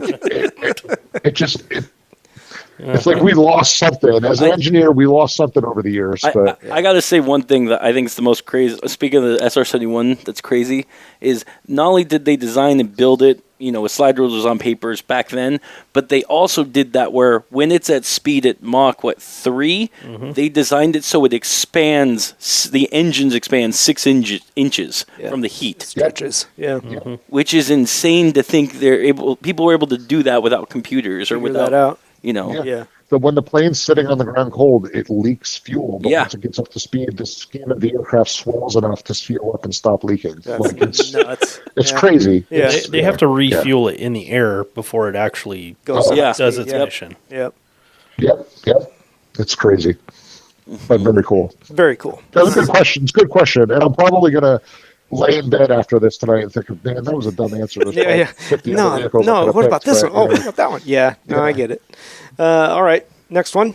The A12 would have been a fun one too. A12? The A12 predecessor to the SR71. Oh, yeah. Oh, yeah. Because it's a single-seater and slightly faster. Gotcha. All right. What 3 cars would you really like to own if money were no object? Is the money or no object also come to maintaining them? Yes. Mm-hmm. Okay. Very important. Because a lot of cars, Yeah. it is. I mean, Yeah. a lot of really expensive cars also cost a lot of money just to keep on the roads. Yes. Oh, yeah. Absolutely. I mean, like a Mercedes. Is this like... I was just going to say, like a Mercedes SLR McLaren from 2004. Yeah. Great looking supercar. I think for a brake job on that is, I think, $80,000. Good God. Because you have to, the only other way you can get new rotors for that, if you can't get them built off, is to resurface them.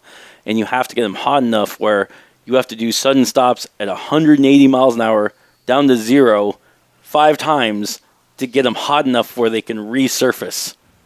That's crazy. Yeah. Yeah. There's a VinWiki video about it. Yeah. That's insane.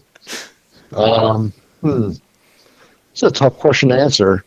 I really love the Mercedes. I believe it's the AMG GT. Yeah. It's the coupe. It's the one that came out after the SLR. It's kind of the more attainable one, but not the new one that's out right now. Okay. It was out in the 2012, 2015 time frame.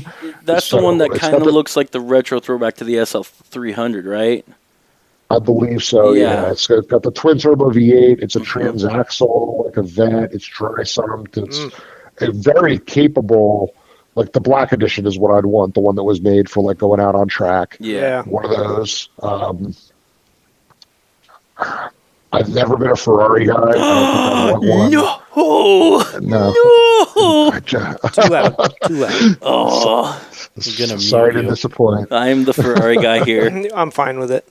I don't know. Like, I've never been a guy that just really loved exotic cars. Like, it just, I guess because they just always seemed unattainable. Right. But when you throw out the note, it's never an issue on price on owning or maintaining. It makes you think. It does. It would, if I had to pick Ferrari, it would be I think it's the 458 is the last high revving naturally aspirated V8 Ferrari before all the twin turbo ones came out. Like that would probably be one. That's when Ferrari was still Ferrari, in my opinion. Yeah. After that, it's actually, I would still rather have a Koenigsegg over the Ferrari or a Pagani Zonda or Huayra. I saw a Pagani Zonda at SEMA 2 years ago, and you cannot do justice the level of attention to detail that man puts into the cars that he builds. Like when you go to the point where you're matching the direction of the carbon fiber weave so that the hood transitions to the fender, transitions to the wing, the door and the wing mirror, and all the weave lines up on all those parts and has the same, like that kind of stuff. I know how hard it is to do a lot of that, and it blows my mind that it's art. It's not just a supercar. It's a piece of art. Yeah, it is. As close as we can get to it. So I would say, that Mercedes, a Pagani, and a Koenigsegg. Nice. Those would be my three. I have to know if it's a Koenigsegg. Is there like a specific one, like a CCX or a 1-to-1 or a Agera? The latest revision of the Agera would probably be my choice. Okay. I like the new. I don't even know I forget what he calls it. Like a Mira or something like that. Yeah, I like it, but like the Agera seemed more pure to me. Mm-hmm. All of his car. I mean, they're all super unobtainium. But the technology he builds and puts in those cars. Yeah, they're quite nuts. But to me, they're over the top. Yeah, they're just, I don't know. I would. And I love the fact that like he is so involved with every aspect of the cars. Very. He's much. like, he's like an Elon Musk of automotive. Mm-hmm. Like the way Elon is in SpaceX with his rockets is like Christian von Koenigsegg is in with the development of his cars. Like he knows everything about them. He's involved in every aspect. He's very super passionate about it. Yeah. And I really I find that as something to try to emulate. Yeah, I think all of us would like that. If we were lucky enough to be able to produce cars or even have a hand in it like that, we would all be like, as car people, you'd want your eyes on every little bit of the process and have a say in how it goes together and know everything about it. It's pretty cool. Absolutely. Yeah. I mean, the way that they 3D print the turbine housings to have the variable veins inside the 3D printed turbine housings that you can't even assemble it. It has to be 3D printed or you couldn't do it. The outside the box thinking, and it's really cool. I think one of the most creative outside the box thinking they did, in my opinion, was the free valve system. That, when I heard about that, it blew my mind, going from no cams in an engine. Yeah. That one and that gearbox that he came up with in the car that's a sedan there. And I'm sorry, I don't remember the name. Yeah. The gearbox that's not really a gearbox. It's this. It doesn't. There's no clutch or there's no flywheel. It just the way he's like, well, just get rid of it. We don't need it. Cut all that weight out. It's like, okay, thank you, Mr. Unconventional, for just thinking of reinventing the way we do things. Yeah. But we don't need that. It's really, it's brilliant though. So, okay, this one is probably the hardest question. Yeah, it stumps a lot of people. NASCAR versus F1. Is that this question? No, we can go there if you like. No, this is worse. This is worse. Oh, yes. Gosh. Okay. What car? Okay. What car is a hard no? Here's the keys. No. You're gonna have it forever. You have to drive it. And you're like, no, I can't. Just walk away. Pontiac Aztek. I love that. Yeah, that's a good one. I love that because Grant really likes the Pontiac Aztek. I think it's okay. And listen, I appreciate Breaking Bad, but I'm sorry. I can't. I think it's a funny car. It was the ugliest car ever made. No, it's not. I don't know, man. PT Cruiser won that. Yeah. Ugliest car ever. Didn't the Aztek have something like a full lunch table you could pull out the back and stuff? I thought there was some creative ideas. It had like a tent shell or something that came out the back. Yeah, from the factory. Yeah. I don't know. Yeah. No, I think that's a good answer. I would rather drive a PT Cruiser, and that's saying something. All right. Well, it ships tomorrow, so I don't want to drive either. Please understand. If my life counted on it, I'd be grabbing the PT Cruiser keys before the Aztek keys. Yeah. You're both racing to the counter to grab the keys. Yeah, that's funny. I got to know if a customer came in with an Aztek and said, "Please, LS swap this." Oh, that's a good question. I like that. Would you do it? An Aztek with an LS. I think that would be pretty cool. Honestly, yes. Honestly, I would do it because probably the social media that would be worth payback on that would be worth it. Absolutely, that'd be so epic. You have to pay. You would also have to pay for it too. There's no freebie there. So yeah, you build it and you say, did Walter Wright really choose the right car with the Challenger, or should he have LS swapped it? He should have LS swapped. I could see the headline. Well, and with the green color, you'll have to pay the Aztecs. The Aztecs. Yeah. I could see the headline: Steve at LOJ forced to build an Aztek. Rival shop builds PT Cruiser. Oh man! Don't forget the HHR, man. Yep. For sure. What's that truck Grant really likes? The SSR? SSR, that's right. Yeah. There's one of those for sale in town right now. Oh, you going to buy it? No. That's a perfect little race truck. Mm-hmm. Okay. Steve? Please don't let this podcast end on an SSR. No, we're not going to do that. Actually, we wanted to talk about, and you're welcome to hang out. We've only got one more little subject we wanted to touch on. And it does have to do with racing. I went down to Las Vegas last weekend to run the SCCA Time Attack. Okay. And it was my first time at Las Vegas Motor Speedway. We ran the outside road course, and I had an absolute blast. I mean, I love doing Time Attack. I didn't get to do any of it last year, so kind of was in withdrawals.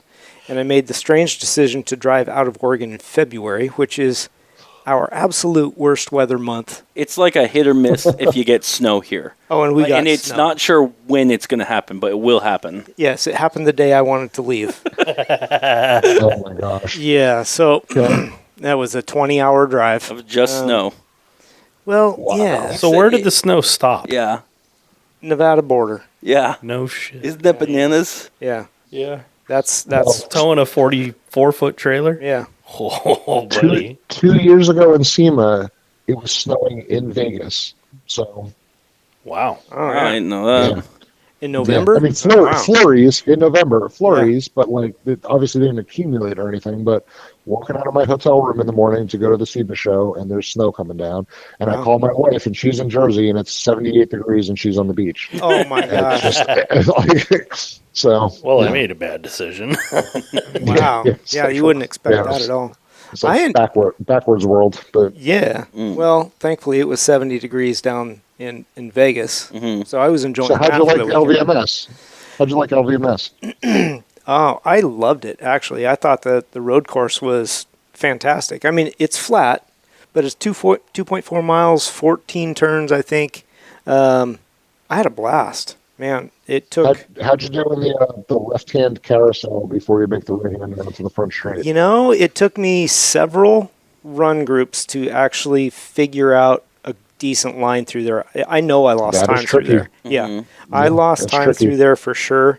I wasn't charging into it hard enough, and I was trying to hug the inside too much originally. So I It's ended a up... very late apex. Yep. I ended up going deeper, late apexing. That way you could stay left before the right-hander onto the front straight. Mhm. Yeah. I'm trying to picture this. What makes it tough? Is It's it a just very long left hand. okay? It's like shaped like a light bulb, kind of. Okay. So You can carry more speed if you enter it go deep. track right and stay outside and turn in very late at the exit of the carousel so that you're Yes. track left before the right-hander back onto the front straight. Yep. If you just hug the inside, you're not carrying as much speed through as you could, Yep. and you're Okay. going to sacrifice time. And it just that was the first track I was ever on. That was SEMA 2021 Ah. was LVMS's road course, and it was my first experience ever on a racetrack was that track. So I have a little bit of a fond, memory of there. I've raced it 4 times now, but yeah, I don't remember my lap time but there is videos of me running that track on my Instagram. If you ever wanted to doom scroll back through my reels at That Crazy Frontier. So there's 2 Instagrams. There's LOJ Conversions, which is the business, and then there's That Crazy Frontier, which is just everything about my truck. Oh, nice. And you can check out my laps running around there and point out all the spots where I messed up my line as well, because I'm far from perfect. Well, yeah. But Yeah, I'll definitely go Yeah. back and look at that. I haven't posted my my videos yet. Actually, haven't even watched them. But so did you run the full outside, like Yes. all the way? So we don't run the full outside with Optima. We when you're coming down the front straight, there's a cutoff that you can make a right-hander earlier. Yep. And that's what we run. But the rest of the track, we run full. Gotcha. So- Yeah, we went all the way down to the end and made that 90-degree right. Couple. Yeah, I think they make us make that right-hander early so that Yeah. if you lose brakes, you actually have runoff. Oh, gotcha. So yeah. Yep. So real fast before we get off that carousel topic, this is going to be a huge advantage for any of our competitors and autocross listening to the show. Why? You should make one of the events where there's a carousel in there. I've kind of considered that before. Not a bad idea. Yeah. We have the room. We could do it. Yeah. Yeah, that I definitely. Go ahead. One of the Optima events we ran, the autocross segment was very interesting. It was actually at Sebring last year. The track guy, the guy who set up the course, set up a carousel, but he actually set it up in such a way that you entered and you had to drive a full circle around, and then after making a full circle around, then you exit. So it was like a roundabout. A roundabout almost. Yeah, it was like 400 and something degrees worth of turning, and that really, it wasn't a constant radius, so it made it very trippy for people to try to maintain the right line and the right speed. So you can have a lot of fun with those kind of elements. Yeah. Yep. We should do that, Rob. We'll think about it. Okay. Yeah. We have to consider people get lost on course too, though. So that's also very true. Yeah, there is that part. So what's the fastest you got down at Las Vegas?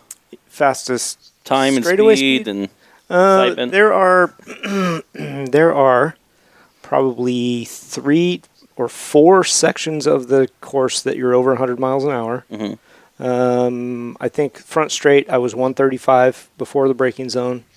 The back section, I think you're only at like 124, 125 before you have to make the right-hander. I think that's turn 6. And that one's like turn and pray a little bit.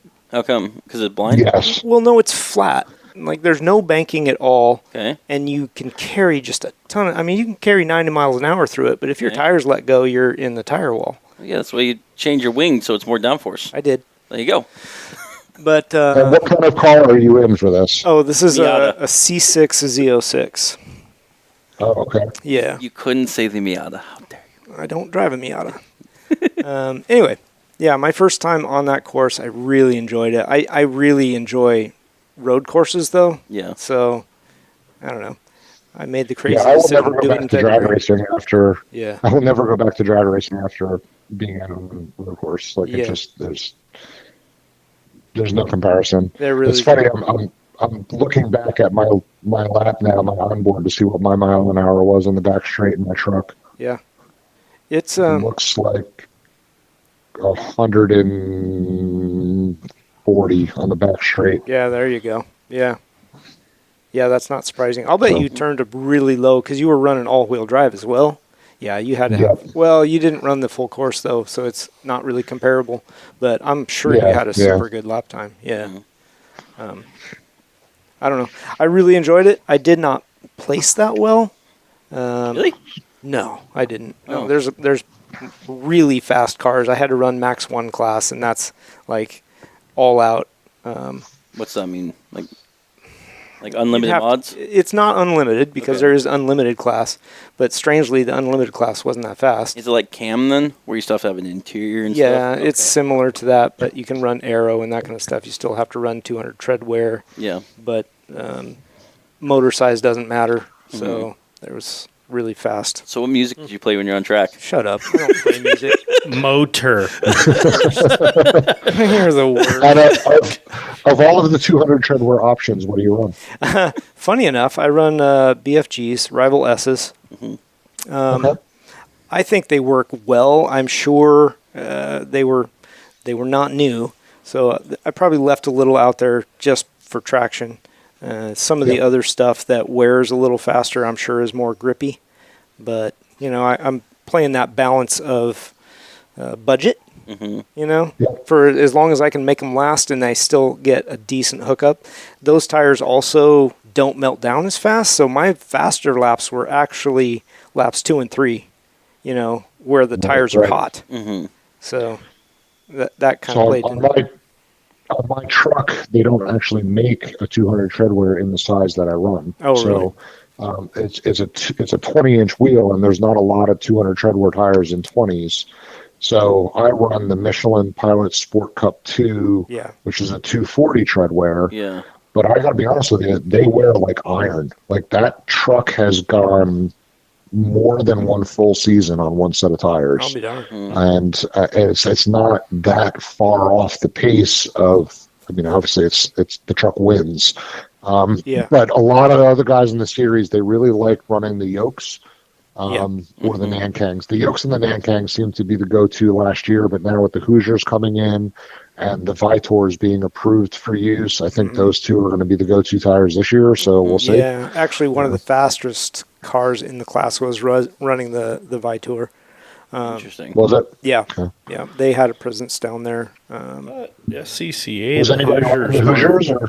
No, the Hoosiers not legal for SCCA. Oh, okay. Yeah, their tread depth isn't. They're only at 532 instead of 730. They're not legal yet. Right. We'll see where it's after a year or so. Yeah, we don't know what's going to happen with that. Yeah, they may change the tread depth too. I don't know if they. I don't know. Yeah. I mean, if you're changing because it's 530 seconds right now, and if you got to change it to a 730 seconds, what do? Do you call it a second version, or do you re-engineer the Probably tire a then? V2.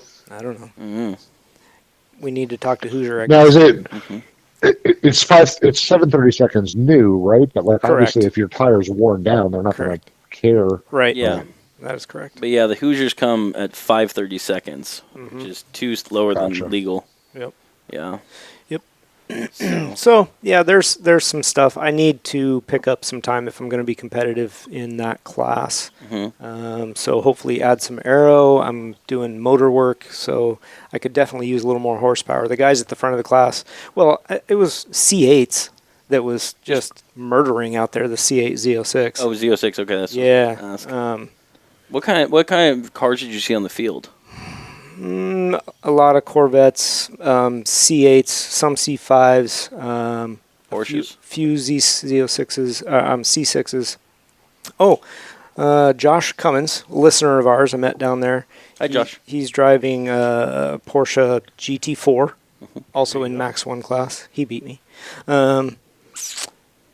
McLaren. There was a McLaren. Damn. Yeah. A lot of big money down there. Yeah. a lot of just other shit. Yeah, there's just a lot of cars. Yeah.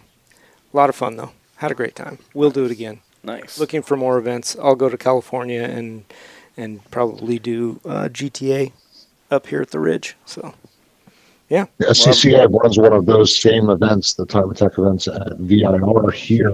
Yes. And it's probably next month, honestly. And I wish I could make it, but that's obviously my truck's not getting fixed for that. But maybe next year. Yeah, I think that's on my bucket list to go to VIR. They actually talked about that event at the drivers meeting and that kind of stuff. So that would be really cool. Well, if you do, definitely let me know. Yeah. And hopefully we can end up at the same one. Yeah, for sure. That would be a lot of fun. Hopefully I can join you guys with that. Hopefully. Yeah. Okay. Well, I got to get on track first. Exactly. But I'm saying there's a goal in mind. There is a goal. There's a goal for me. I have to keep twisting your Doing arm. baby steps. You don't jump on the Black Diamond. You start on the Bunny Hill. That's where I'm at. You've been on the bunny hill for a while. I know I have. Okay. Very comfortable on the Bunny Hill. Very comfortable there. He likes bunnies. Yeah. Yes. I mean, yeah. That's awesome. Yeah.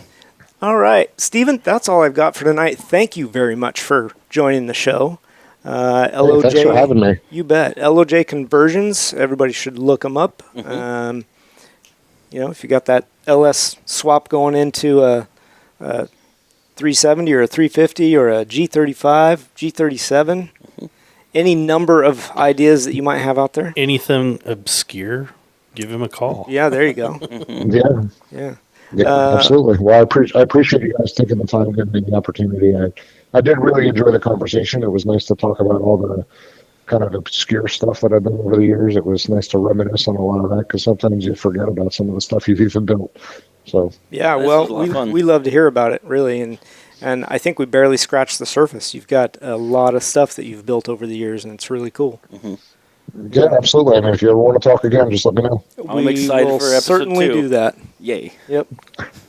All right. Thanks, guys. You take care. Thank you. You bet. Have a good night. All right. Bye. Bye-bye. Very cool. Very good. Love talking to that guy. Yeah. He's got so much going on, and that's a good contact to have, too. I might need his services at some Yeah, point. no kidding. Yeah. So, again, that's all I've got. You guys got anything? Oh, we want to do project cars tonight? Yeah. Marketplace? I sent 3. Yeah. Yeah. Then you start, Jeremy. I got to pull mine up because I sent them. You want me to start? Now I got to find it. So for our listeners, this is the section we do where we go on to Facebook Marketplace and other places and have projects available for you guys that if you're looking to buy or get one.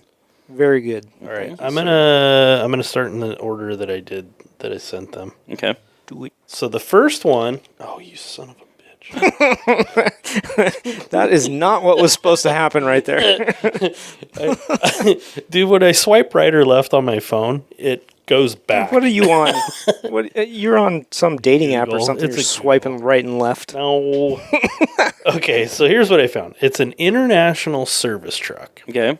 Going along with my tow vehicle theme. This thing has an air compressor built in, hose reels, Allison transmission. It does run. Only has 105,000 miles in air brakes, and this thing is $4,500. And this one is in Brawley, California. Sweet.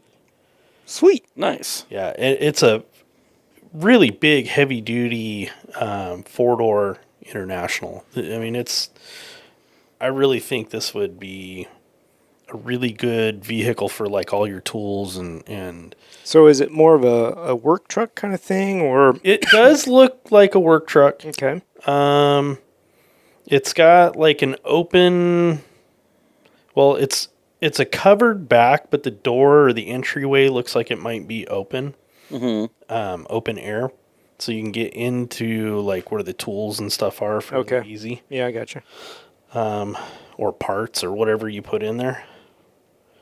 It looks like a really good vehicle to start with for, hooking your trailer up and towing to the track. Okay. Okay. Right on. How much were they asking for that? $4,500. $4,500. Okay. Nice. All right. So I had plans. I sent Rob a bunch of list of stuff, and the first one was going to be a 78Z. However, it sold, so I'm finding out sending projects early Very nice. that are good tend to sell. Yeah. So I'm going to start with this one instead. 2002 Chevrolet Corvette. It's convertible, silver, 6-speed manual with 101,000 miles 6-speed manual. That's cool. for $7,300. A what? 72? No, an O2. O2. An O2 for $7,000. O2. Yeah. So it still makes So it's a 400 C4. No, C5. Oh, they did start in the 90s. Yeah. Mm-hmm. Okay. Well, okay. Yep. Yeah. Yep. So- I was gonna bag on that car, but I'm not gonna do it. Yeah. It says approximately 364 horses. Mm-hmm. It's got aftermarket So it's base, right? base model. Okay. But it's got the 6-speed. Yeah. That's big. That's cool. Aftermarket rims, stereo, backup camera, blah blah blah. It's got new tires, new battery, and new alternator onto it. $7,000 is a good price. They've had this car for 23 years, so that means it's bought brand new by this owner. He says, "I do not know why I'm selling it, other than divorces are expensive." Yes, they are. Yeah, So I could see that. yeah, this one's in Seattle, Washington. Okay. So yeah, it's posted for sale. So the top hasn't been down, but like once a year Yeah. because rains all the time. Exactly. Probably sits in his garage all the time. Mm-hmm. Does it say how many miles are on it? 101. 101,000. It was a used car, well-used car. Yeah. Yeah. It's well loved, not Yes. used. Sorry. Yeah. That's what I should say. Yeah. No. All right. That's But, cool. Yeah, I think if anyone wants to buy that as like a good starter autocross car or just Well, it is good. convertible though. yeah, but it's for $7,000 for that much horsepower, or it's like a good starting It is convertible, sports car though. to get into. Okay. If you're into convertibles, we should convince Antonio to buy this. it's not a terrible idea. It's not a terrible idea, but he's gonna be like, it's too many miles, and I'm like, Well, he's going to be like, my head sticks above the windshield yeah, because he doesn't, yeah. Yeah. All right. I will go next. I've Okay. got a BMW 2002. Ooh, Yes. Okay. They're Okay. cute little cars, right? yeah, It's a 1976. nice. It's all white, kind of a pearl white. It looks like it's got the BBS wheels, that kind of spoke-looking wheel. Okay. Good looking. It does have a little bit of rust behind each wheel on the wheel wells. Okay. The interior is rough, but this is a project car, mind you. Mm-hmm. The seats, leather seats, but they've got some serious wear on them, especially the driver's side. Door cards look okay. The glass all looks okay. It's a pretty cute little car. 4-speed manual. That's neat. That's good. Yeah, 160,000 miles. For a 1976 car, that's not so bad. $6,500. I think for a BMW project, it's pretty good. Yeah, not bad. That's a good one. And it's located in Albuquerque, New Mexico. Okay. On Marketplace. So nice. There you go. BMW 2002. There you go. All right. I found a 1973 Cadillac DeVille 2-door coupe. Caddy. Two-door caddy. Two-door caddy. It also comes with a 2004 Yukon XL 4-engine swap. Interesting. Caddy needs full restoration. Why would you want to put an XL engine in that? Probably just something a little more modern.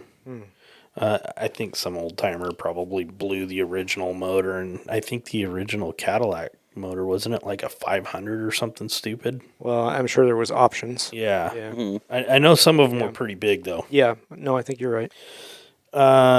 Caddy needs full restoration, will need to be towed. Suburban runs perfectly, great donor vehicle. It's got a 5.3 to swap in. Caddy is registered. Yukon was bought at auction, but it has all the paperwork. Both vehicles, it looks like they have dropped the price from $5,500 down to $2,000. And this one's in Yuma, Arizona. Okay. So this is kind of what I was talking about last week, Grant. Yeah. Okay. Yuma, right Arizona. on. So the next one I've got is also a BMW. Okay. Let me pull it up.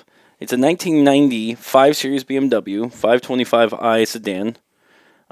It has a 5-speed manual into it. It's not too terrible. Outside's a little bit beat up-ish, but I know those cars are good for, track builds and stuff like that. Yeah. Because of the boxy cars. Right. They want $4,000 for it. They're good for swapping in a Ford motor, too. So $4,000. $4,000. I think it's just a good starting base. Still got an interior and everything else, but you rip all that out and just build into a race car. Just go straight race car. Exactly. And that one's in, I don't know how, show. Here, say this, please. I don't know. Oh, wow. Okay. Yeah. Shakopee, Minnesota. There you go. There you go. That's however you say that. Oof. Oof. Yeah, I can see why he stumbled on it. Like, oh, wait a minute. It's in nope. It's, yep, I don't know. I do not know. It's on Marketplace. It's Good on luck. Marketplace. I'll give you the Yeah, I'll send you the link. send you the zip code. There you go. That's funny. Okay. This I found very interesting. Okay. 1993 Dodge Viper RT10 Roadster. Ooh. Okay. Yeah. That's first gen? That's a first gen. 48,000 miles. Okay. Very clean, inside and out. I'm looking at all the pictures, and the thing just shines. Okay. It's a very good-looking car. 38,500. Wow. That's what I thought. 38 38.5. for which gen? 93. It's a 93, First so gen. Gen 1. Okay. How many? You said 40,000 miles? 48,000. Okay. Not bad. Yeah, no. Right where it should be. I know if Antonio hears me, he's going to be bashing my head. Well, this is probably not for Antonio, but it is completely stock. Yeah. So it's an earlier gen. The problem about Vipers is they're all over the place. They are. And I've seen ones with, half that amount of miles for about the same price. Sure. But at the same time, when that one's available, there's still one with more miles available. So, yeah. Vipers, I feel like Gen 1s are a little bit... They're all over the place, and the only way you could know if it's a good price or not is seeing it in person. Yeah, okay. And getting, a lay of the land, what's been done to it. So for example, with the Gen 1, the big one is the head gaskets need replaced. Okay. If that's been done, that's a big value to that car. Yeah. Description is really lacking on this car. I will skim it. It's clean title, California vehicle, 48,000 miles, mint condition inside and out, garage kept. It says it has extra accessories, though. I guess maybe they're he's got extra set of wheels, a car cover. Nothing really on the car. It is bright red, And the paint does look really good. Looks like it's in really good condition. The interior is gray. Now, the interior doesn't look like it aged all at the same rate. The dash is a darker gray than the console and the seats. But maybe that's the way it came, too. I don't really know. Something about Gen 1s, to me, the interior is really plain. Yes. It kind of, the dashboard is flat. It wraps around. It's just there, right? It's just kind of basic. Yeah. But if that's what you like about Gen 1s, this is a really clean car. 38.5. I don't know. I thought it was pretty good. Located. I said it was California. I'm looking for... I think if you can get that car for 35, and again, we're talking marketplace and things. Imperial Beach, California, listed 14 days ago. I think that's a good price. Yeah. You know. Well, listed at 38, you probably could get it at 35. Yeah. Yeah.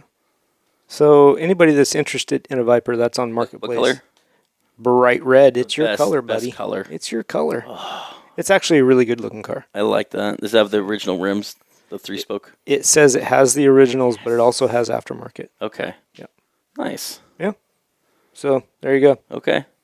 You got one, Jeremy? I do. Okay. What's my last one? Okay. This is a 1984 Ford cabover. 1984. Okay. It looks like a legit short, small semi.